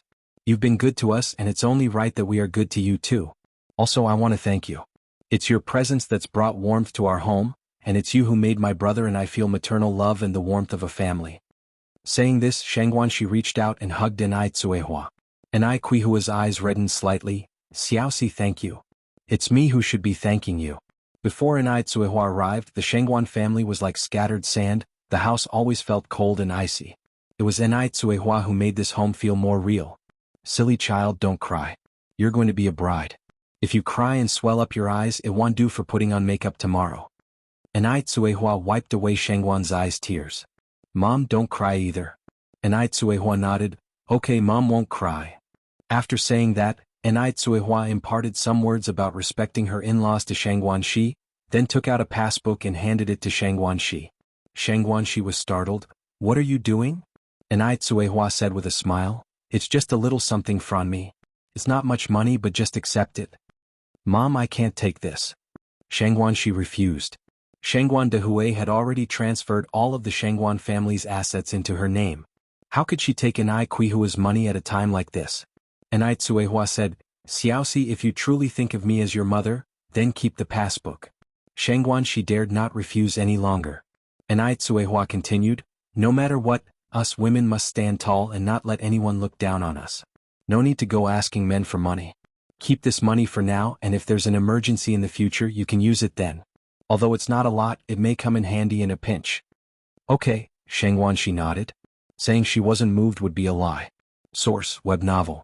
Com updated by Novlove. Com if you find any errors, ads pop up, ads redirect, broken links, non-standard content, etc. Please let us know reports so we can fix it as soon as possible. Chapter 1133 Wedding Surprise. Seeing that Shangguanxi no longer refused, Enai Tsuehua also sighed with relief. Xiaoxi, even though you are about to get married, you must remember this will always be your home, we will always be your family. If Chen Jun ever dares to bully you, just come back and tell us. No matter when, we will always be your strongest support. The saying that a married daughter is like spilled water does not apply here at Enai Qihua's. In her early life, she suffered from favoritism towards males over females, and now she absolutely won't allow her daughter to endure such injustice. Mom, I know, thank you, Shangguanxi said, holding back tears which once again started to flow. Before Enai Tsuehua married into the family, Shangguanxi had heard colleagues and friends talk about the tale of the wasp's tail and the stepmother's heart. Initially she was somewhat uneasy. Later she realized she had been worrying unnecessarily. With Enai Tsuehua she felt the long-lost maternal love and experienced the warmth that a home should have, something she had never truly experienced before. Mom, thank you. Shangguanxi hugged Enai Tsuehua. Silly child, what are you thanking Mom for? Enai Tsuehua patted Shangguan's eyes back gently. It's getting late. You need to get up early tomorrow, so go to sleep soon. Shangguanxi nodded. After Enai Tsuehua left, Shangguanxi opened her passbook, and was shocked by the number on it. The passbook actually had a 7-figure savings. Enai Tsuehua was a good mother. Her food factory currently had very stable monthly earnings, which she divided into 2 parts, giving 1 part to Adele and 1 to Shangguanxi. The future money was all set aside for other children. She never favored one over another. Enai Tsuehua went to the room, and just as Shangguan Dehui came out of the bathroom, he asked, Dia, where have you been? Enai Tsuehua walked to the vanity to remove her makeup. I went to chat with Xiaoxi for a while. Oh, Shangguan Dehui nodded, pulled back the quilt to get into bed. Time flies so quickly. In my memory, Xiaoxi is still a little toddler who can't even walk steadily, and now she's about to get married. Enai Tsuehua smiled. You've gotten old too. Shangguan Dehui was stunned. Aren't you also old? Enai Tsuehua turned to look at Shangguan Dehui. I am younger than you by several years, don't you know that? Shangguan Dehui said, what does it matter if you are younger? In the end you still married me. Enai Tsuehua, she never realized before Shangguan Dehui could be so skilled with his words. She had always thought of him as a polite scholar. Soon after Enai Tsuehua left, Enai Yang also arrived at Shangguan Zai's room. Sister Xiaoxi.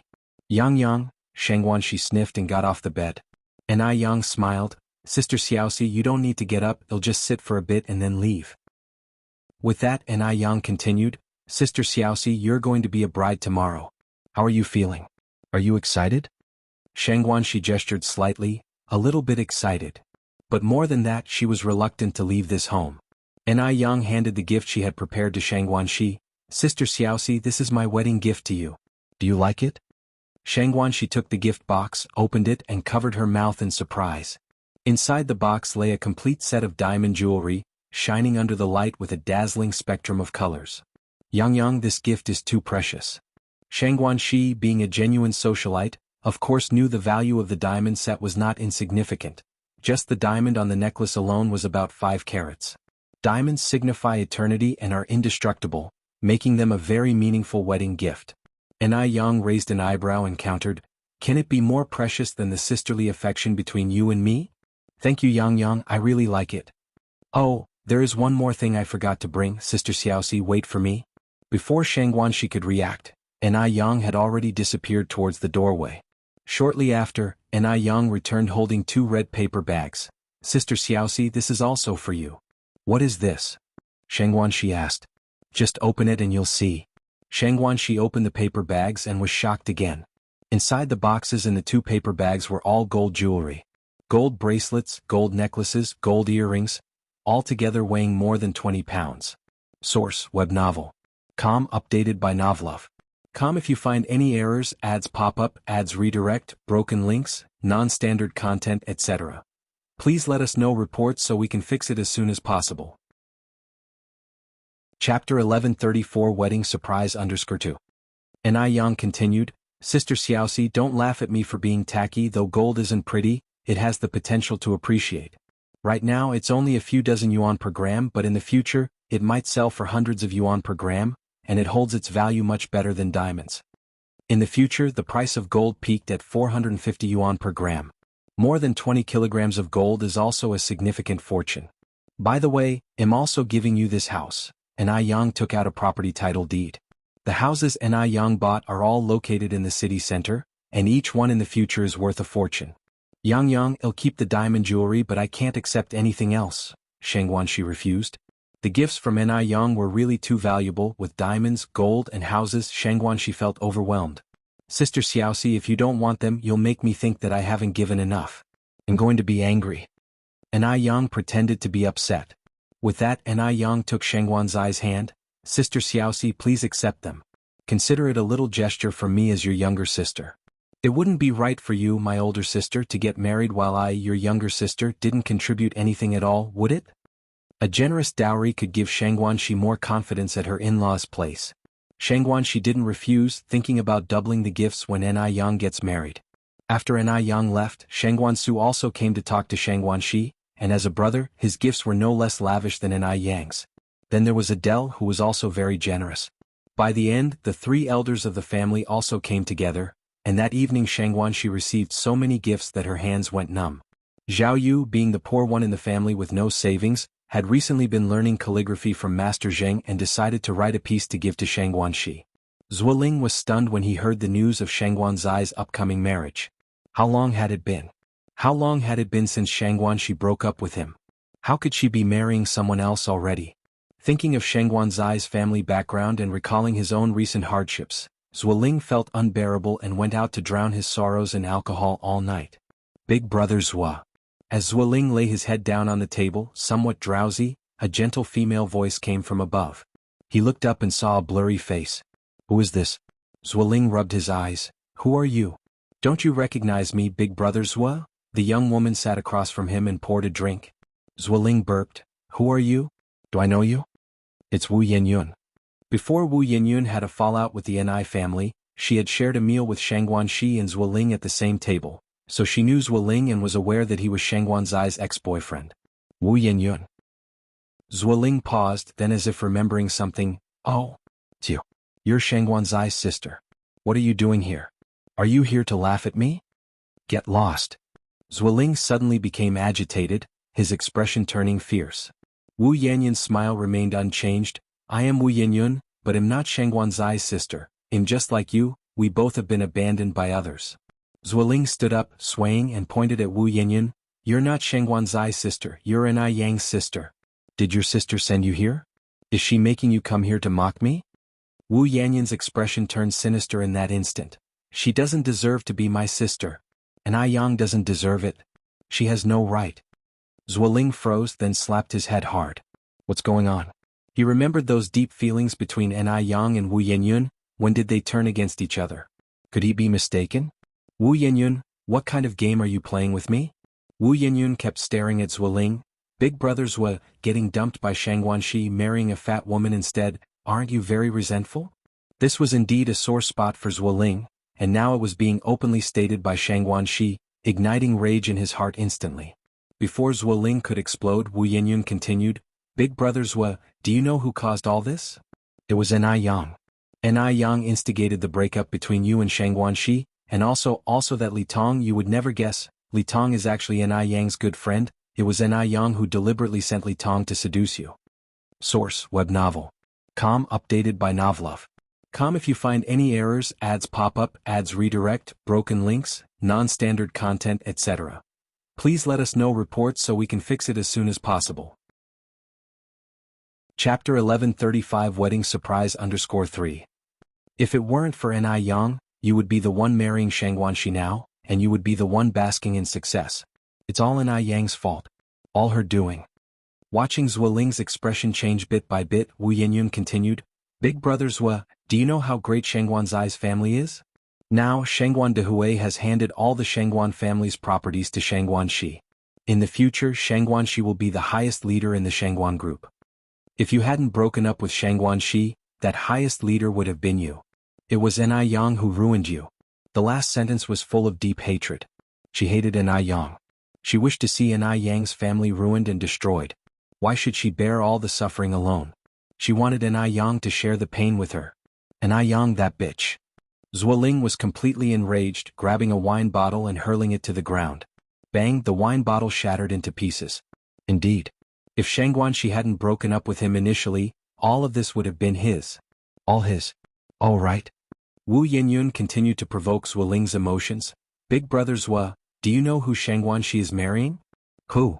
Zuoling looked at Wu Yinyun. It's Wu Qinjun. Wu Qinjun has a very good family background. He grew up with Shangguanxi, but Shangguanxi doesn't love Wu Qinjun. If she did, she would have been with Wu Qinjun long ago. Why bother being with you for 3 years? Zuoling narrowed his eyes. Then why is she marrying Wu Qinjun? Is Xiaoxi being forced? Wu Yinyun shook her head. She was manipulated. Do you want to know who manipulated her? Who? It's N.I. Yang. Wu Yinyun continued. N.I. Yang, like her mother, has always been vain. She looked down on you because you were born poor, so she tried to tarnish your reputation in front of Shangguanxi. When that failed, she worked with Li Tong to seduce you. Hearing this, Zuoling clenched his fists, trembling all over. Anger. He was so angry. He never thought that his and Shangguanzai's breakup was all orchestrated by someone. Wu Yinyun slightly curled her lips. Big brothers Wu, the vengeance of losing a wife is intolerable. Do you want revenge? Do you have a way? Zuoling suddenly turned back to look at Wu Yinyun. Wu Yinyun looked at Zuoling. As long as you follow my lead, I have a way. Really? Wu Yinyun nodded. Why do you want to help me? Zuoling countered. Wu Yinyun smilingly said, because we have a common enemy. She's N.I. Yang. Zuoling followed up, how do you plan to help me? Wu Yinyun gestured for Zuoling to come closer with a beckoning of her little finger. Zuoling leaned his ear closer. Wu Yinyun whispered a few sentences into Zuoling's ear. Listening, Zuoling's face turned pale. Swallowing, he asked, can this really work? Why wouldn't it? Wu Yinyun continued, Big brothers Wu, think about the life you're living now. Are you really content with spending your days with Chen Liebao, that fat woman? Reminded of Chen Liebao, Zuoling fell silent. He was fed up with Chen Liebao. Sometimes he even thought it would be better off dead than live in such a demeaning way. Wu Yinyun, seeing the timing is just right, Big brothers Wu, instead of continuing with that fat woman, it's better to be ruthless and make a big move. This is the vengeance for losing your wife. Since the Ni family won't let you live well, why should you let them live well? They dare to bully you, to disregard you, merely because they see you as a poor nobody. But big brothers Wu, although we're poor, we cannot be without spirit. We cannot let others bully us like this without a peep. We need to make them pay a bloody price too. We need to let Ni Yang know that we're not to be trifled with. Indeed, Wu Yinyun had once again provoked Zuoling. He nodded and said, all right. I'll listen to you. Wu Yinyun patted Zuoling's shoulder. Then big brothers Wu, you better go back and rest early. We'll meet tomorrow. Okay. The next day was the wedding day for Shangguanxi and Wu Qinjun. Both the bride's and the groom's families were bustling. And so many people were coming to the Ni family to offer their congratulations. The wedding process was such that the groom would arrive at the bride's home in the morning to pick up the bride, then everyone would go together to the hotel. Source: web novel. Com, updated by Novlove. Com. If you find any errors, ads pop up, ads redirect, broken links, non-standard content, etc., please let us know reports so we can fix it as soon as possible. Chapter 1136 Wedding Surprise _4. Shangguan family held a Western-style wedding, and Shangguan she was wearing a custom wedding dress from France. A white wedding dress that was conservative yet not without trendy elements. The hem was a floor-sweeping mermaid tail, which needed 4 little flower girls to hold it up. After changing, when Ni Yang came out of the fitting room, her eyes lit up. Wow, Sister Xiaoxi, I didn't notice you had such a great figure. A mermaid tail wedding dress required someone with an excellent figure to bring out its beauty. Shangguan she rarely wore form-fitting clothes, so Ni Yang really hadn't realized that Shangguan she also had a good figure. Adele said with a smile, Sister Xiaoxi is the most beautiful bride in the world today. Zhao Yu ran in with a camera. Mom, shall we take a picture with Aunt Xiaoxi? Sure. Adele loved taking photos the most. How can you take photos without me? Du Jiao walked in from outside. And you can't forget about me. Li Yao followed in. The girls set the camera to automatic mode and took several photos around Shangguan Shi as the center. After taking photos, Zhao Yu asked Du Jiao, Sister Jiao, has Lord Du arrived? Ever since the auntie incident last time, Zhao Yu hadn't called Du Jiao auntie again, because it made her seem too old. Du Jiao shook her head. He's about to become a Buddha on the spot. How could he possibly come to such a lively place? Become a Buddha on the spot? Zhao Yu asked, is that not an exaggeration?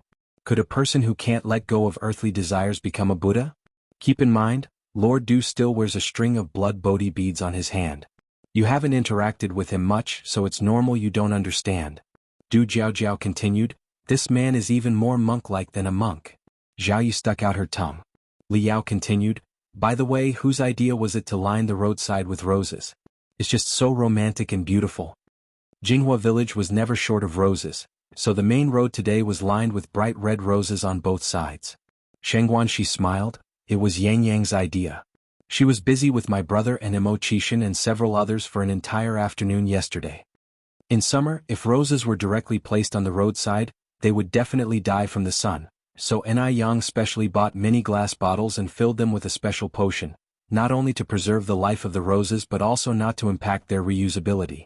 Yang, your idea is pretty good. When I get married next year, I'm going to do the same. Ni Yang nodded, if you need more hands I can come help. Li Yao said with a laugh, Yang, don't tease me, you're a big leader now who could afford to ask for your prestigious help? Speaking of Ni Yang's current assets, her net worth had surpassed 8 figures. It was just that she had always kept a low profile and didn't act like a capitalist. If it weren't for witnessing it herself, Li Yao would never believe that a girl only 19 years old could achieve so much. Moreover, she believed that Ni Yang's achievements were far more than what they were now. Ni Yang would only grow stronger each day. Ni Yang swept the lock of hair beside her cheek to the back of her head, her tone light. It's actually Sister Yao who is teasing me, I'm hardly any big Buddha. Her current achievements had not yet reached 1/10 of those in her past life. She still needed to work hard. Downstairs, Gooden Yang Guobao and Mo Hudi were playing the blind man's bluff game with little Ni Yun. Gooden brother, Debao brother, Sister Shoudai, where are you guys? Little Ni Yun, with a cloth tied over her eyes, stretched out her hands searching around. Gooden Yang Guobao and Mo Hudi each covered their mouths, looking at little Ni Yun with evil grins on their faces. No one responded and little Ni Yun was getting anxious. This anxiety often led to trouble. Her little feet stepped on a big stone. Smack. She fell to the ground. Yun sister. Gooden's face turned pale and he immediately rushed over. Yun sister, are you alright? Gooden brother, I've caught you. Little Ni Yun hugged Gooden's neck. Now it's Gooden brother's turn to be the blind man. Gooden was still unsure of what had happened, checking little Ni Yun's feet. Yun sister, are you okay? Does it still hurt? Haha. Gooden brother is a fool. Gooden finally realized and breathed a sigh of relief. It's fine as long as you're okay, he'll be the blind man then. Yang Guobao put his hands behind his back and walked over nonchalantly. Gooden is such a big fool. Source, web novel. Com, updated by Novlove. Com. If you find any errors, ads pop up, ads redirect, broken links, non-standard content, etc., Please let us know reports so we can fix it as soon as possible. Chapter 1137 Wedding Surprise _5. Debao, you can't call Gooden a big fool. Little Ni Yun stood in front of Yang Guobao with her hands on her hips, declaring earnestly, although Gooden really is a big fool, you're not allowed to say it. Only I can call Gooden a big fool. Yang Guobao chuckled, Little Yun, you're a big fool too. Little Ni Yun responded, I've decided not to be called Little Yun from now on, I want to be called Go Yun. Debao, you should call me Go Yun from now on. Yang Guobao thought about it seriously for a moment, then said, No. You can't be called Go Yun. Why? Yang Guobao came over and hugged Gooden's neck. Because Go is a special word between me and Gooden, only men in our dog generation can use it. You're a girl so you can't use Go. That's gender discrimination. Little Ni Yun, rubbing her eyes, walked up to Gooden. Gooden, I want to be part of the dog generation too. Gooden couldn't stand to see Little Ni Yun cry, hurriedly said, Okay, Go Yun. From now on you'll be Go Yun. Really? Little Ni Yun suddenly excited. Gooden patted Little Ni Yun's head. Of course it's true. When has Gooden ever lied to you? But what if Debao disagrees? Gooden continued, I'm the boss here, his opinion doesn't matter. Little Ni Yun immediately made a face at Yang Guobao and then joyfully spun around on the spot. Great. From now on, I'm Go Yun. I'm part of the dog generation too. Mo Hudi at the side, are these three idiots? At this moment, little did the three know that the dog generation nicknames they were so proud of would become an embarrassing part of their past. Imagine this. A high-powered, stoic CEO. A righteous and upright diplomat. How on earth could such distinguished individuals be chased around and called Gooden and Debao? The scene is too beautiful to even imagine. After playing the blindfolded catching game for a while, Little Ni Yun found it boring, so the four of them played hide-and-seek together. The Ni family was bustling with guests today, along with the villagers from Jinghua village. The scene could really be described as packed like sardines. At the entrance of Jinghua village, Wu Yenyun had been waiting here for a long time. She was waiting for Zuoling. It had been 10 minutes past the arranged time, but there was still no sign of Zuoling. Did he chicken out at the last minute? Another 10 minutes passed, and Zuoling finally showed up, albeit late. Brother Zua, you finally came, I thought you weren't coming. Zuoling was wearing a brand new suit and trendy-toed glasses. How could I not come, let's go. Wu Yenyun nodded. Zuoling then asked, what should we do later? Wu Yenyun replied, stick to the original plan. Zuoling nodded, okay. Just then Wu Yenyun seemed to smell alcohol and turned back to look at Zuoling. Have you been drinking? Yeah. As the saying goes, alcohol courageously boosts fear. He really needed a bit of liquid courage. A sneering light flashed in Wu Yenyun's eyes and she continued, be careful later, make sure acquaintances don't notice us. I know. Today at the Ni family, everything was lively. Far away Wu Yenyun could see Ni Tsuehua and Shengguan Dehui welcoming guests. Ni Tsuehua was dressed formally today, with makeup and high heels, her smile very obvious. The saying joy rejuvenates was clearly evident on her. Wu Yenyun scoffed. Ni Tsuehua was certainly interesting, disregarding her own daughter while hosting a wedding for a stepdaughter. If unaware people saw this, they would think Shengguan she was her biological daughter.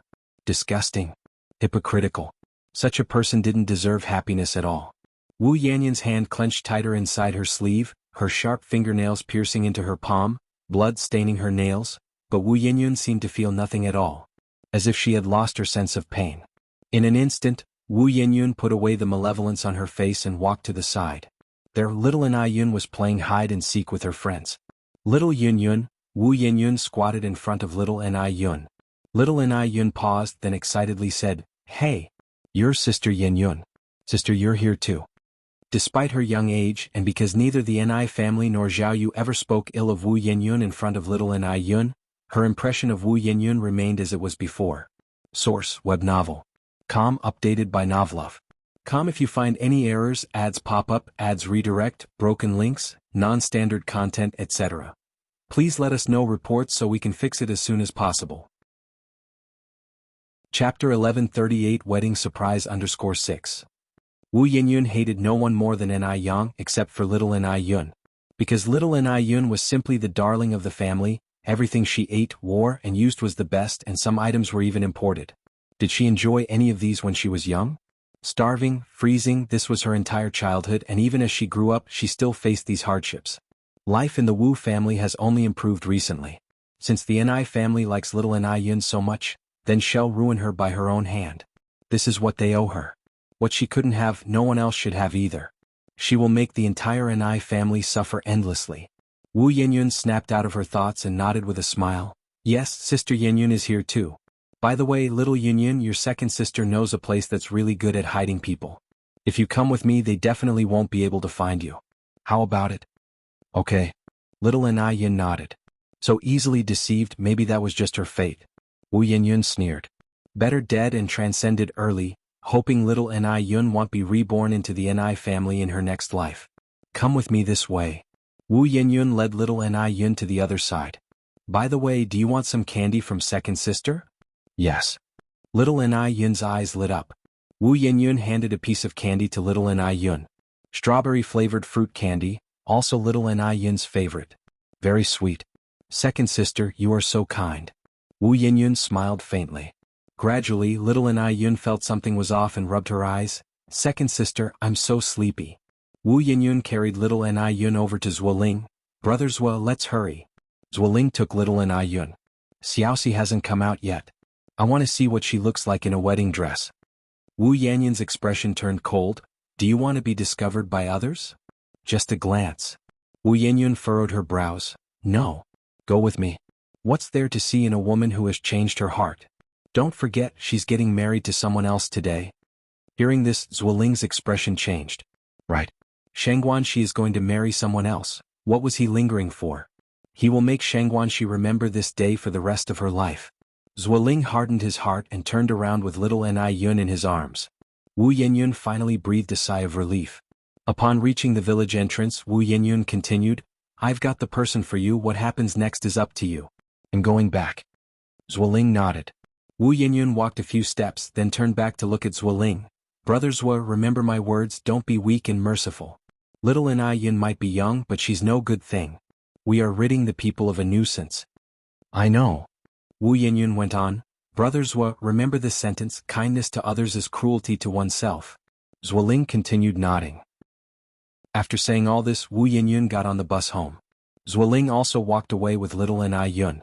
At the Ni family, Debao the cat sensed something was wrong because he had found both Yang Guobao and Mo Hudi, but not little Ni Yun. Debao, sister Xiaodai, little Yun seems to have disappeared. No way.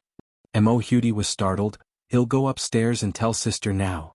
Yang Guobao said, Debao, let's look for little Ni Yun together. Upstairs, Ni Yang inexplicably felt her heart racing. Yang, I think I just saw Zuoling. Shangguanxi came over from the corridor, looking uneasily at Ni Yang. She had a bad feeling about seeing Zuoling at such a time. Zuoling. Ni Yang squinted her eyes. Sister Xiaoxi, don't overthink it. I'll go check it out. As Ni Yang reached the top of the stairs, she saw Debao running up panting. Sister Ni Yang. What's wrong, Debao, why are you running so fast? Debao was close to tears. Sister Ni Yang, little Yun is missing. What? Ni Yang's face turned pale. She took Debao's hand and began to walk. Debao, don't panic, tell me what happened just now. Source, web novel. Com updated by Novlov. Com if you find any errors, ads pop up, ads redirect, broken links, non-standard content, etc. Please let us know reports so we can fix it as soon as possible. Chapter 1139 found Zuoling seeing Ni Yang. Gooden felt inexplicably reassured and quickly recounted what had happened. We were just playing hide-and-seek with Debao and Sister Xiaodai, but although I found both Debao and Sister Xiaodai, I couldn't find little Yun. I checked all her usual hiding spots. Ni Yang tightly held Gooden's hand. Gooden, now take me to the place where you were playing hide-and-seek just now. Okay. Gooden nodded. The place where the kids were playing hide-and-seek was right in front of the Ni family's courtyard.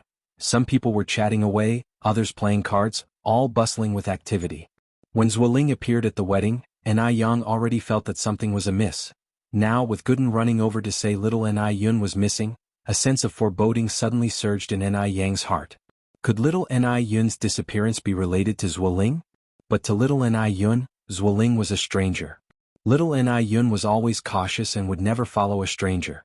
If Zuoling had forcibly taken little Ni Yun away, she would definitely be crying non-stop. If little Ni Yun cried, others would hear her. Besides relatives from the Enai family and the Shangguan family, there were villagers from Jinghua village present. They all knew little Enai Yun. It made no sense for little Enai Yun to be crying non-stop without anyone hearing. Considering this, Enai Yang narrowed her eyes. There were only 3 answers Enai Yang could think of right now. 1. Little Enai Yun was taken somewhere to play by someone. 2. She was lured away by someone she knew, who then handed her over to Zuoling. 3. She fell asleep in some corner because of the hide-and-seek game. Each of these situations was possible. Seeing that Enai Yang's expression was somewhat off, Mo Qishan, who was helping with the dowry, hurried over and asked, Yang, what's wrong? Enai Yang glanced around and whispered, Yun is missing. What? Enai Yang quickly stepped on tiptoes and covered Mo Qishan's mouth. Brother Mo, keep your voice down. Don't let others hear for now, especially Sister Xiaoxi and Brother Qin Jun. After all, today was Shangguan Shi and Wu Chenjin's wedding, a once-in-lifetime event for Shangguan Shi. Enai Yang didn't want to scare her. After all, the Wu family was still waiting for their new bride. There was only such an auspicious time in a year, and if missed, one would have to wait till next year. Mo Qishan nodded slightly. Okay, I got it. I'll arrange for people to start searching immediately. Yang, don't panic yet. Although Enai Yang was very anxious, she had to calm down. Right, Brother Mo, I heard Sister Xiaoxi say Zuoling came to the wedding. You have someone check at Zuoling's place first and also get Wu Yenyun involved. Enai Yang had been doing business and had not made enemies with anyone. Moreover, she led everyone to prosper together, so the villagers from nearby villages all had a very good impression of her. They had no reason to harm little Enai Yun. So the only person Enai Yang could think of was Wu Yenyun. The most crucial point was that Wu Yenyun had always harbored deep resentment against them, and little Enai Yun had no guard against Wu Yenyun. If Wu Yenyun indeed harbored malicious intent, it would be much more convenient for her to act than others. Okay. Enai Yang said, then we'll split up to act. I'll go and inform my parents. Enai Tsuehua was entertaining guests with Shangguan Dehui. Enai Yang walked over, took Shangguan Dehui's hand. Dad, could you come over for a minute? I have something to tell you. Okay. Seeing that Enai Yang's expression was off, Shangguan Dehui immediately walked aside with her. Enai Yang mentioned the matter about little Enai Yun to Shangguan Dehui. Upon hearing this, Shangguan Dehui's face immediately changed color. Enai Yang continued, Dad, quietly tell Mom about this. No matter what, it mustn't affect the normal progress of the wedding. Also, don't tell the grandpas and grandmas. Let's ask the 3 elders to entertain the guests for now, and then we'll go to the police station to report. Just at that moment, Enai Tsuehua walked out with 2 bags of wedding candies. What are you father and daughter talking about? Mom, come here a moment. Enai Yang gestured to Enai Tsuehua. Enai Tsuehua smiled and said, What's the matter? Why so secretive? Enai Yang repeated the story. As soon as she finished speaking, the smile on Enai Quihua's face froze at her lips. Enai Yang held Enai Quihua's hand. Mom, don't panic yet. Brother Mo has already arranged for people to search. Now, please go and tell the grandpas and grandmas, just say we have to leave for a bit. It's a bit troubling, but please have them continue entertaining the guests. Source, web novel. Com updated by Novlov. Com if you find any errors, ads pop up, ads redirect, broken links, non-standard content, etc. Please let us know reports so we can fix it as soon as possible. Chapter 1140 Found Zuoling _2. Okay. I'll go right now. Enai Tsuehua held back her tears and put a smile back on her face. Immediately after speaking, Enai Tsuehua hastily turned around and left. Enai Yang went upstairs to find Zhao Yu. Duo, do you still have any bird brothers around? Yes, what's up? Zhao Yu didn't know about the incident with little Enai Yun yet. Originally, Enai Yang didn't want to tell Zhao Yu about little Enai Yun because Zhao Yu has a quick mouth, can't keep things to himself, and he's very fond of little Enai Yun. She was afraid that Zhao Yu might accidentally let it slip. But now, there were some things that only Zhao Yu could help with, so Enai Yang had no choice but to tell him. As expected, after hearing the news, Zhao Yu was extremely anxious. Then I'll get my brothers and sisters to look for little Yun right now. Yang, do you think little Yun could have gotten into trouble? No way. Enai Yang grabbed Zhao Ye's hand and continued, By the way, Duo, in order to ensure that today's wedding goes smoothly, we absolutely must not let Sister Xiaoxi and others find out about this. Seeing Enai Yang's serious expression, Zhao Yu nodded hurriedly, Okay. Yang, don't worry, I won't tell anyone else. Then if you find out any news, call for me immediately. I have to go out for a bit now. After speaking with Enai Yang, Zhao Yu immediately went outside and blew a few whistles, summoning a big flock of bird brothers. Inside the house, Enai Tsuehua briefly explained to the three elders that they needed to step out but did not mention little Enai Yun's disappearance. Enai Yang was right. Both families' relatives were here today and under no circumstance should they impact Shangguanzai's wedding. Although Enai Tsuehua didn't say much, old Madame Shangguan still felt a bit uneasy. Dia, has something happened? If something happens, you and your husband mustn't hide it from us. You should tell us and we'll solve it together. If it weren't for something significant, Shangguan Dehui and Enai Tsuehua would not have left so many people behind unattended. Enai Tsuehua shook her head. It's not a big deal, we just need to step out for a bit. Mom, please help us entertain the guests, we will be back soon. Are you sure nothing happened? Old Madame Shangguan was still not reassured. Truly nothing. Enai Tsuehua said earnestly. Madame Zheng came out and said, Tingting, if it's nothing serious, you and Dehui should stay. Today is Xiaoxi's big day, how can you as parents leave? Enai Tsuehua was only the stepmother. Leaving at this time could potentially invite criticism. Just like that, we'll be back soon. Thank you for your help, both moms. After leaving these words behind, Enai Tsuehua hurriedly walked out. Have you told your parents? As soon as they walked outside, Shangguan Dehui came over holding the car keys. Dehui, Dia, let me go with you. Su Lian came over anxiously from the side. Su Lian was Shangguanzai's aunt and had raised Shangguan Su and Shangguan Shi single-handedly, so she held a certain position within the Shangguan family. Therefore, Shangguan Dehui told Su Lian about the situation so that if he and Enai Tsuehua did not return later, Su Lian could stand in for Enai Tsuehua to manage the situation. Shangguan Dehui said, No need, Sister Su Lian. Enai Yang and we will go. If we all go, it will make the guests suspicious. By the way, if they find Yunyun near home or if Yunyun comes back on her own, remember to call me. Okay, no problem. Su Lian nodded, then be careful on the road, don't be in a hurry. Enai Yang holding the car keys came from the other side. Mom, Dad, this way, it'll drive us there. Shangguan Dehui and Enai Tsuehua got into Enai Yang's car. When Madame Zheng saw Enai Yang leaving as well, she started feeling that something was amiss and became uneasy. What big thing had happened to make all three of them leave in such a hurry? Enai Yang cares deeply for her sister Shangguan Shi, and if it weren't for a serious matter, she wouldn't leave at such a moment. Madame Zheng held her husband's hand. Old man, I feel like something's wrong. Old Master Zheng had noticed something amiss too, but he understood that at this moment, they were the pillars of the household, and they certainly couldn't lose their composure. It's nothing, just overthinking. Taking good care of the guests is the best way to help Dehui and Tingting. Source, web novel. Com, updated by Novlov. Com, if you find any errors, ads pop up, ads redirect, broken links, non-standard content, etc. Please let us know reports so we can fix it as soon as possible. Chapter 1141 found Zhuoling_3. The car was fast and it wasn't long before we arrived in the city. We successfully reported to the police station. Under normal circumstances, you have to wait 24 hours before reporting a missing person. But since little Enai Yun is only 4 years old this year and has no civil conduct capacity, she could be subjected to harm at any time, the police station immediately treated it as a criminal case and launched an investigation. Enai Yang had just come out of the police station when he saw Mo Kishin's car parked at the entrance. Yang. Mo Kishin got out of the car and hurried over. How is it, did you find Yunyun? No. Enai Yang shook his head. How about on your end? Mo Kishin continued. Just got a report that Wu Yinyun did meet with Zhuoling last night. Now Zhuoling is nowhere to be found and Wu Yinyun is at home. Let's go take a look at the Wu family. Enai Yang suggested. Okay, well, take my car. Mo Kishin opened the car door for Enai Yang.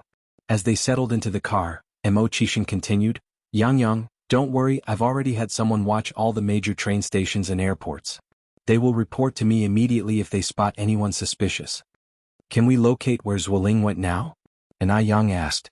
Enai Yang wasn't afraid that Xiaoni was abducted, but she was more worried that Xiaoni might have been harmed. Mo Kishin shook his head. No response yet. In this era without surveillance cameras, finding someone's whereabouts in a short time is truly difficult. It didn't take long for the car to arrive at the Wu family's residence.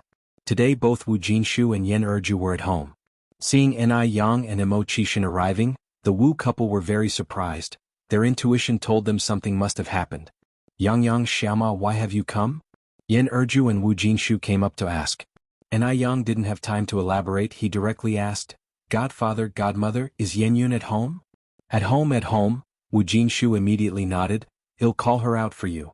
Wu Jinshu hurried off to the bedroom to fetch someone. As Yan Erju was busy pouring water for Yang and Emochishan, she asked, Yang, you're in such a hurry to find Xiaoyan, did something happen? Or did Xiaoyan cause more trouble for you again? Yang said, "We can only know after we ask her." Upon hearing this, Yan Erju turned pale and quickly grabbed Yang's hand. Yang, tell me the truth, what has happened? It's just something we need to confirm with her. Yang spoke calmly, "Godmother, no need to busy yourself, we won't have water." Just then Wu Jinshu came out of the bedroom, dragging along an unwilling Wu Yenyun. The last person Wu Yenyun wanted to see now was Yang. Half out of guilt, half out of dislike. "Father. What are you doing? I've already told you, I don't want to see those irrelevant people." Wu Yenyun struggled forcefully. Wu Jinshu was strong. He directly pulled Wu Yenyun in front of Yang. Yang, haste the person, ask whatever you want to ask directly. Don't worry, as her parents, we will absolutely not cover for her. Yang looked at Wu Yenyun. Tell me the truth, does Yenyun's disappearance have anything to do with you? Upon hearing this, Yan Erju's heart skipped a beat. She quickly asked, Yenyun disappeared? Yang nodded. Yan Erju immediately turned to look at Wu Yenyun. Xiaoyan, did you hide little Yenyun somewhere? It wasn't me.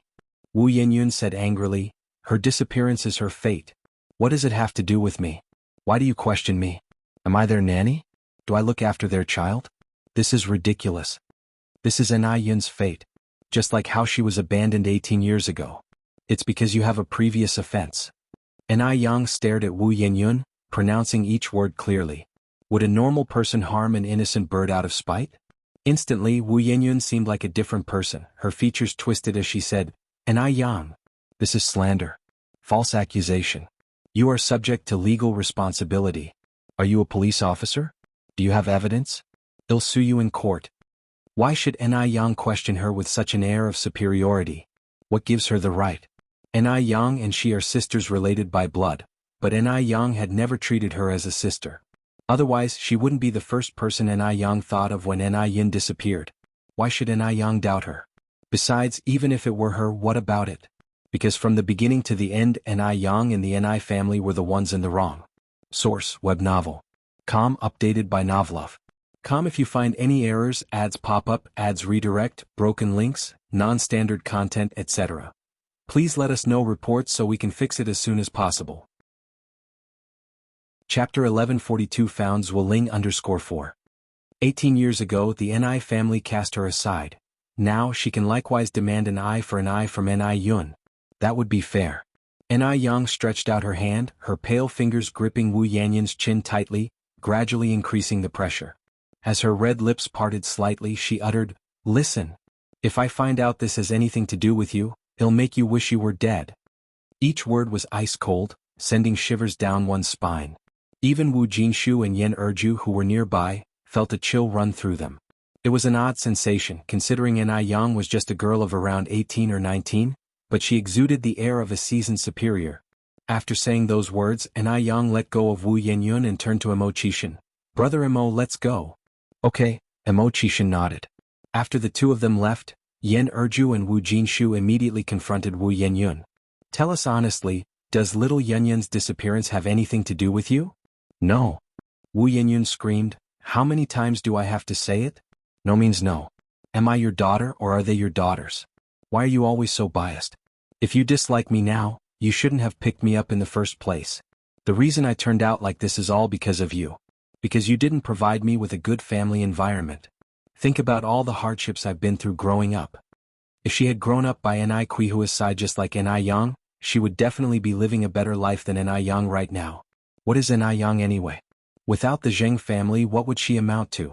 Wu Jinshu raised his hand and slapped Wu Yenyun across the face. You ungrateful thing, you better truly have nothing to do with this. Otherwise, even your mom and I won't be able to hold our heads high. Yan Erju, with tears in her eyes, grabbed Wu Yenyun's hand. Xiaoyan, I know you have always been a good child since you were little, you absolutely mustn't do anything foolish. If you are really hiding Yenyun, tell mom and dad now before it turns into a major mistake, okay? Wu Yenyun shook off Yan Erju's hand. I've said it's not me, can't you stop nagging? On the other end, just as Ni Yang got into Mo Kishin's car, Mo Kishin's pager went off. After reading the message, Mo Kishin looked at Ni Yang. Yang, there's news from Zhuoling, really? Ni Yang's eyes brightened. Yes. Ni Yang nodded slightly, then quickly found a public phone booth and pulled the car over to the side. They approached the phone booth, and Mo Kishin immediately made a call, which was promptly answered. Holding the phone to his ear, a frost seemed to settle on Mo Kishin's brow as he turned to Ni Yang. Yang Yunyun is indeed with Zhuoling. Do you know the address? I do. Mo Kishin nodded. First notify my mom and them, then confront Zhuoling. After informing Ni Tsuehua and the others, Ni Yang promptly opened the driver's door. I'll drive this time. This was the first time Mo Kishin knew that Ni Yang was such a skilled driver. Dust swirled in their wake as the car sped through. Mo Kishin's pager kept buzzing non-stop. Yang, turn around and head toward Shao Mountain. Zhuoling's location is constantly changing. Screech. The sound of a sharp brake sounded, and the car immediately changed direction. Did you notify my dad? Mo Kishin bowed his head, pressing the pager. I'm sending a message to notify him now. Time ticked by second, and in a blink of an eye, it was the auspicious moment for the bride to get into the car. Under normal circumstances, just before the bride gets into the car, the mother is supposed to say some auspicious words. Seeing that the person saying these words was Su Lian Shangguan, she felt a bit puzzled. Aunt, where's my mom? Not only Ni Tsuehua Shangguan, she felt it had been quite a while since she saw Ni Yang as well. Su Lian responded with a smile. Your mom and dad are busy downstairs. What, it's not okay for your aunt to do this? Shangguan, she said. No aunt, it's not that. Su Lian covered Shangguan's eyes veil while speaking. Okay Xiaoxi, your aunt understands you meant no disrespect. From now on, you are entering the sacred hall of matrimony. Soon you will be a wife and a mother. Listening to Su Lian's words, Shangguan, she felt an uneasy premonition. At that moment, Wu Qinjun extended his hand to Shangguan Shi with a smile. Xiaoxi, marry me, I will make you happy from now on. Shangguan Shi reached out her hand, and then Wu Qinjun picked her up by the waist and they descended the stairs. If you find any errors, ads pop up, ads redirect, broken links, non-standard content, etc. Please let us know reports so we can fix it as soon as possible. Chapter 1143 found Zhuoling_5. Downstairs, Shangguan Shi saw Grandpa Zheng, Grandma Zheng and Grandma Shangguan, but Ni Tsuehua and Ni Yin were nowhere to be found. Even Shangguan Dehui had disappeared. This was just too strange. Before Shangguan Shi could react, Wu Qinjun shoved her into the back seat of the car. Elsewhere, Ni Tsuehua sat in the back seat of the police car, glancing at her wristwatch. Her face suddenly changed. It was past the auspicious hour, and it was almost time for Shangguan Shi to take her vows at the church. That part of the ceremony where the father escorts the daughter simply could not go ahead without Shangguan Dehui. Without Shangguan Dehui as the father, how could the ceremony proceed? Dehui, you must take a taxi to the church right now, there's still time, she urged. Shangguan Dehui said, at this hour how could I be in the mood to go to the church? Ni Tsuehua looked at Shangguan Dehui seriously and said, Dehui, for Xiaoxi you must go. At this moment Xiaoxi cannot be without you. After you've taken the vows then come back here. We still haven't found Zhuoling. You staying here is just a waste of time. What if Zhuoling is found right away? Shangguan Dehui retorted. Ni Tsuehua said, if we do find Zhuoling the police will be there. You won't be much help. Please get out of the car now. Don't disappoint Xiaoxi and don't delay any longer. After the vows hurry back here. We can keep in touch with our pagers. With that, Ni Tsuehua raised her voice towards the police officer in front. Officer, please stop the car, it's my eldest daughter's wedding day and my spouse needs to get to the church immediately. Okay. After the car stopped, Shangguan Dehui was still reluctant to get out, because little Ni Yin needed him more than Shangguan Shi did. Ni Tsuehua pushed him out of the car. Dehui, go quickly and come back soon. Don't disappoint me. After the words fell, Ni Tsuehua quickly closed the car door. Watching the police car drive away, Shangguan Dehui sighed helplessly, and promptly hailed a taxi. After getting in, he handed the driver 20 yuan. Master, I need to get to the Sacred Heart Cathedral at 58 South Street. Can you please drive as fast as possible? With money things become easier, especially since it was 20 yuan. The driver pressed the accelerator. All right. Please fasten your seatbelt. The journey was smooth and it took only about 10 minutes to get to the cathedral. Upon seeing Shengguan Dehui, Shengguan breathed a sigh of relief. Dad, why did you come alone? Where's Mom and Yang Yang? Shengguan Dehui replied, they are at home entertaining the guests. Shengguan said in confusion, but I didn't see them at home just now. Shengguan Dehui smiled and said, there are so many guests at home, it's normal for you to get confused. Where else would they be if not at home? By the way, has the ceremony not started yet? Shengguan turned to look at the wall clock and replied, it seems the priest was delayed by something, the ceremony can start in 5 minutes. Good, Shengguan Dehui said with a sense of urgency, yet he had to maintain his composure on the surface. Shengguan went on, aren't Mom and Yang Yang coming to the ceremony? Intuition told Shengguan that something very abnormal was happening. The house is too busy, Shengguan Dehui answered. Xiaoxi, you don't blame them, do you? Shengguan shook her head. Dad, tell me, has something happened at home? Shengguan Dehui just laughed. You child, what nonsense are you talking about on such a happy day? What could possibly go wrong at home? Just then the priest arrived and they started preparing for the vows. Shengguan Dehui took Shengguan Zai's hand. Let's go, Xiaoxi. The chimes of the cathedral rang and everything became solemn and serious. Looking at all the faces of her relatives below, Shengguan slowly steadied her heart. After the vows were over, Shengguan Dehui immediately left. Here, Zuoling's location had been confirmed. By the time Shengguan Dehui arrived, Enai Yin and Mo Qixin and Ai Cuihua and others were already there. At a dilapidated building, Zuoling was holding little Enai Yun hostage with one hand and clutching a sharp dagger with the other, capable of inflicting harm at any moment. The police were negotiating with Zuoling, whose emotions were extremely agitated. Little Enai Yun was also very scared, crying for her sister and mother. Zuoling himself did not expect the situation to unravel this way. He originally just wanted to kill little Enai Yun to vent his anger, and he hadn't anticipated the police getting involved. If you find any errors, ads pop up, ads redirect, broken links, non-standard content, etc. Please let us know reports so we can fix it as soon as possible. Chapter 1144 Found Zuoling_6. Shut up. Zuoling fiercely grabbed little Enai Yun by the hair. Little Enai Yun was just a nominal 4-year-old child. She had never experienced anything like this and terrified quickly shut her mouth, but her tears still uncontrollably streamed down. Yun Yun. Yun Yun. Enai Cuihua cried nearly to the point of fainting. Shengguan Dehui hurried to comfort her. It's okay, Dia, believe me, Yun Yun will definitely be fine. With that, Shengguan Dehui looked towards Zuoling again. Xiaozhua, calm down, let's sit down and talk about it. The child is innocent, can you let go of Yun Yun, please? Yun Yun is only 4 years old this year. But no matter what everyone said, Zuoling remained silent. If it doesn't explode in silence, it will perish in silence. If this continues, something terrible will definitely happen. Enai Yang looked towards Mo Qixin.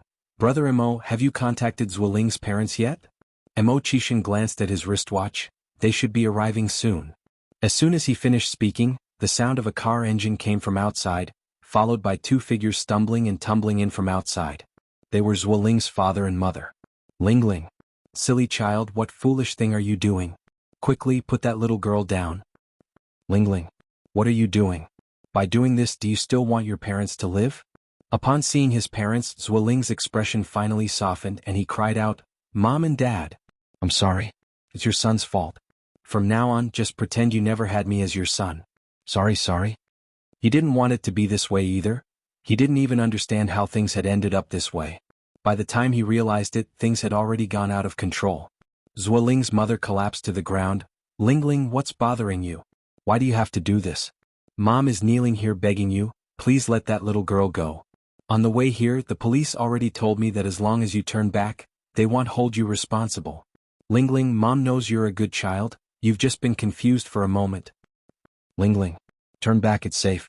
Zuoling, crying, shook his head. Mom, I can't go back now, I can't go back. Mom and Dad, I'm sorry. What do they mean they won't hold him accountable?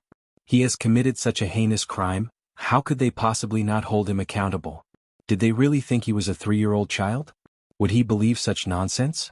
Seeing her son so stubborn, Zuoling's mother was exceedingly anxious. Her son was only 24 years old and had a bright future ahead. He must not be burdened with murder.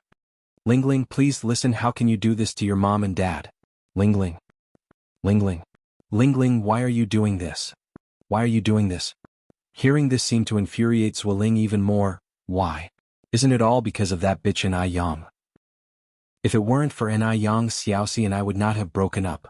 If Xiaoxi and I didn't break up, I would be the one marrying her now. It's all N.I. Yang.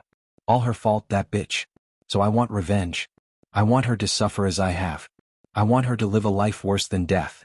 At these words, a chill went over Mo Kishin's face even thicker.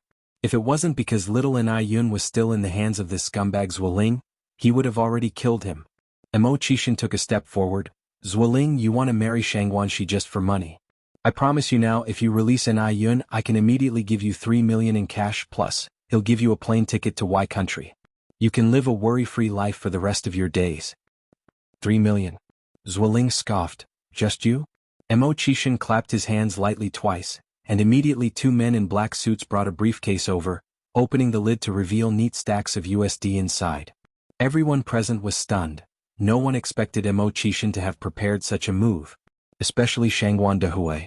The Mo Kishin tonight had greatly broadened his horizons.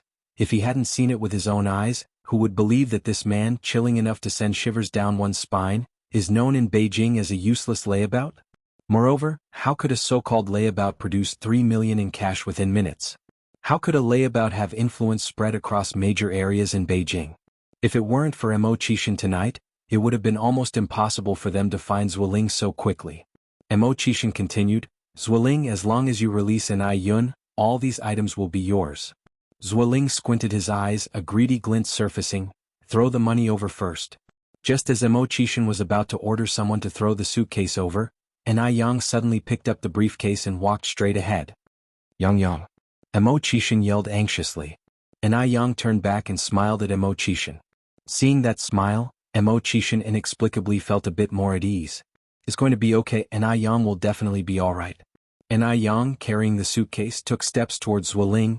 Don't come any closer, just throw the suitcase over. Zhueling pulled little N.I. Yun and retreated several steps backward. N.I. Yang looked at Zhueling. Zhueling, it's me you hate. My sister has nothing to do with this. I'll give you the suitcase. Can you please release my sister? Do you think I'm an idiot? Zhueling roared. The moment I release this girl, you'll immediately capture me. No, we won't. N.I. Yang shook her head. I am offering myself in exchange for my sister. If you want to vent your anger, hit me, kill me, I have no complaints, but my sister is innocent. Zhueling hesitated. He hated N.I. Yang. He really wanted to kill N.I. Yang. Choosing little N.I. Yun initially because children are easy to deceive, and now given N.I. Yang had come by herself, he saw no need for courtesy. Then come over. Okay. N.I. Yang nodded. Wait a second. Zhueling suddenly spoke. What is it? N.I. Yang stopped.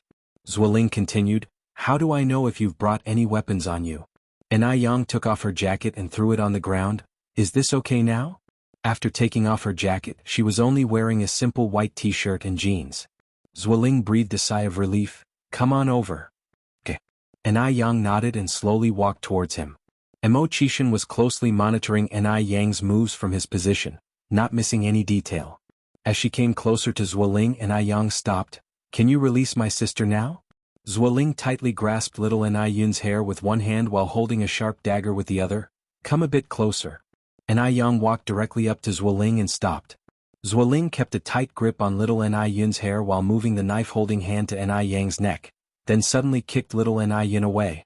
It was at this moment that N.I. Yang suddenly countered, grabbing Zhueling's hand, and with her left elbow she fiercely struck Zhueling's chest.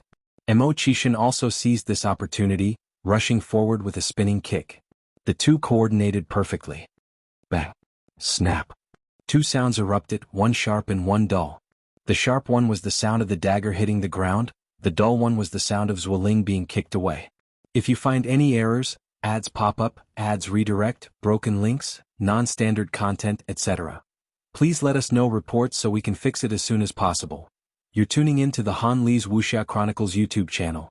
We're so grateful for your support, and don't forget to subscribe to join us on this incredible journey through captivating stories. Your generosity through donations truly makes a world of difference, as it's the primary source of revenue that allows me to expand and enhance this channel for you. Thank you from the bottom of my heart for being a part of this adventure.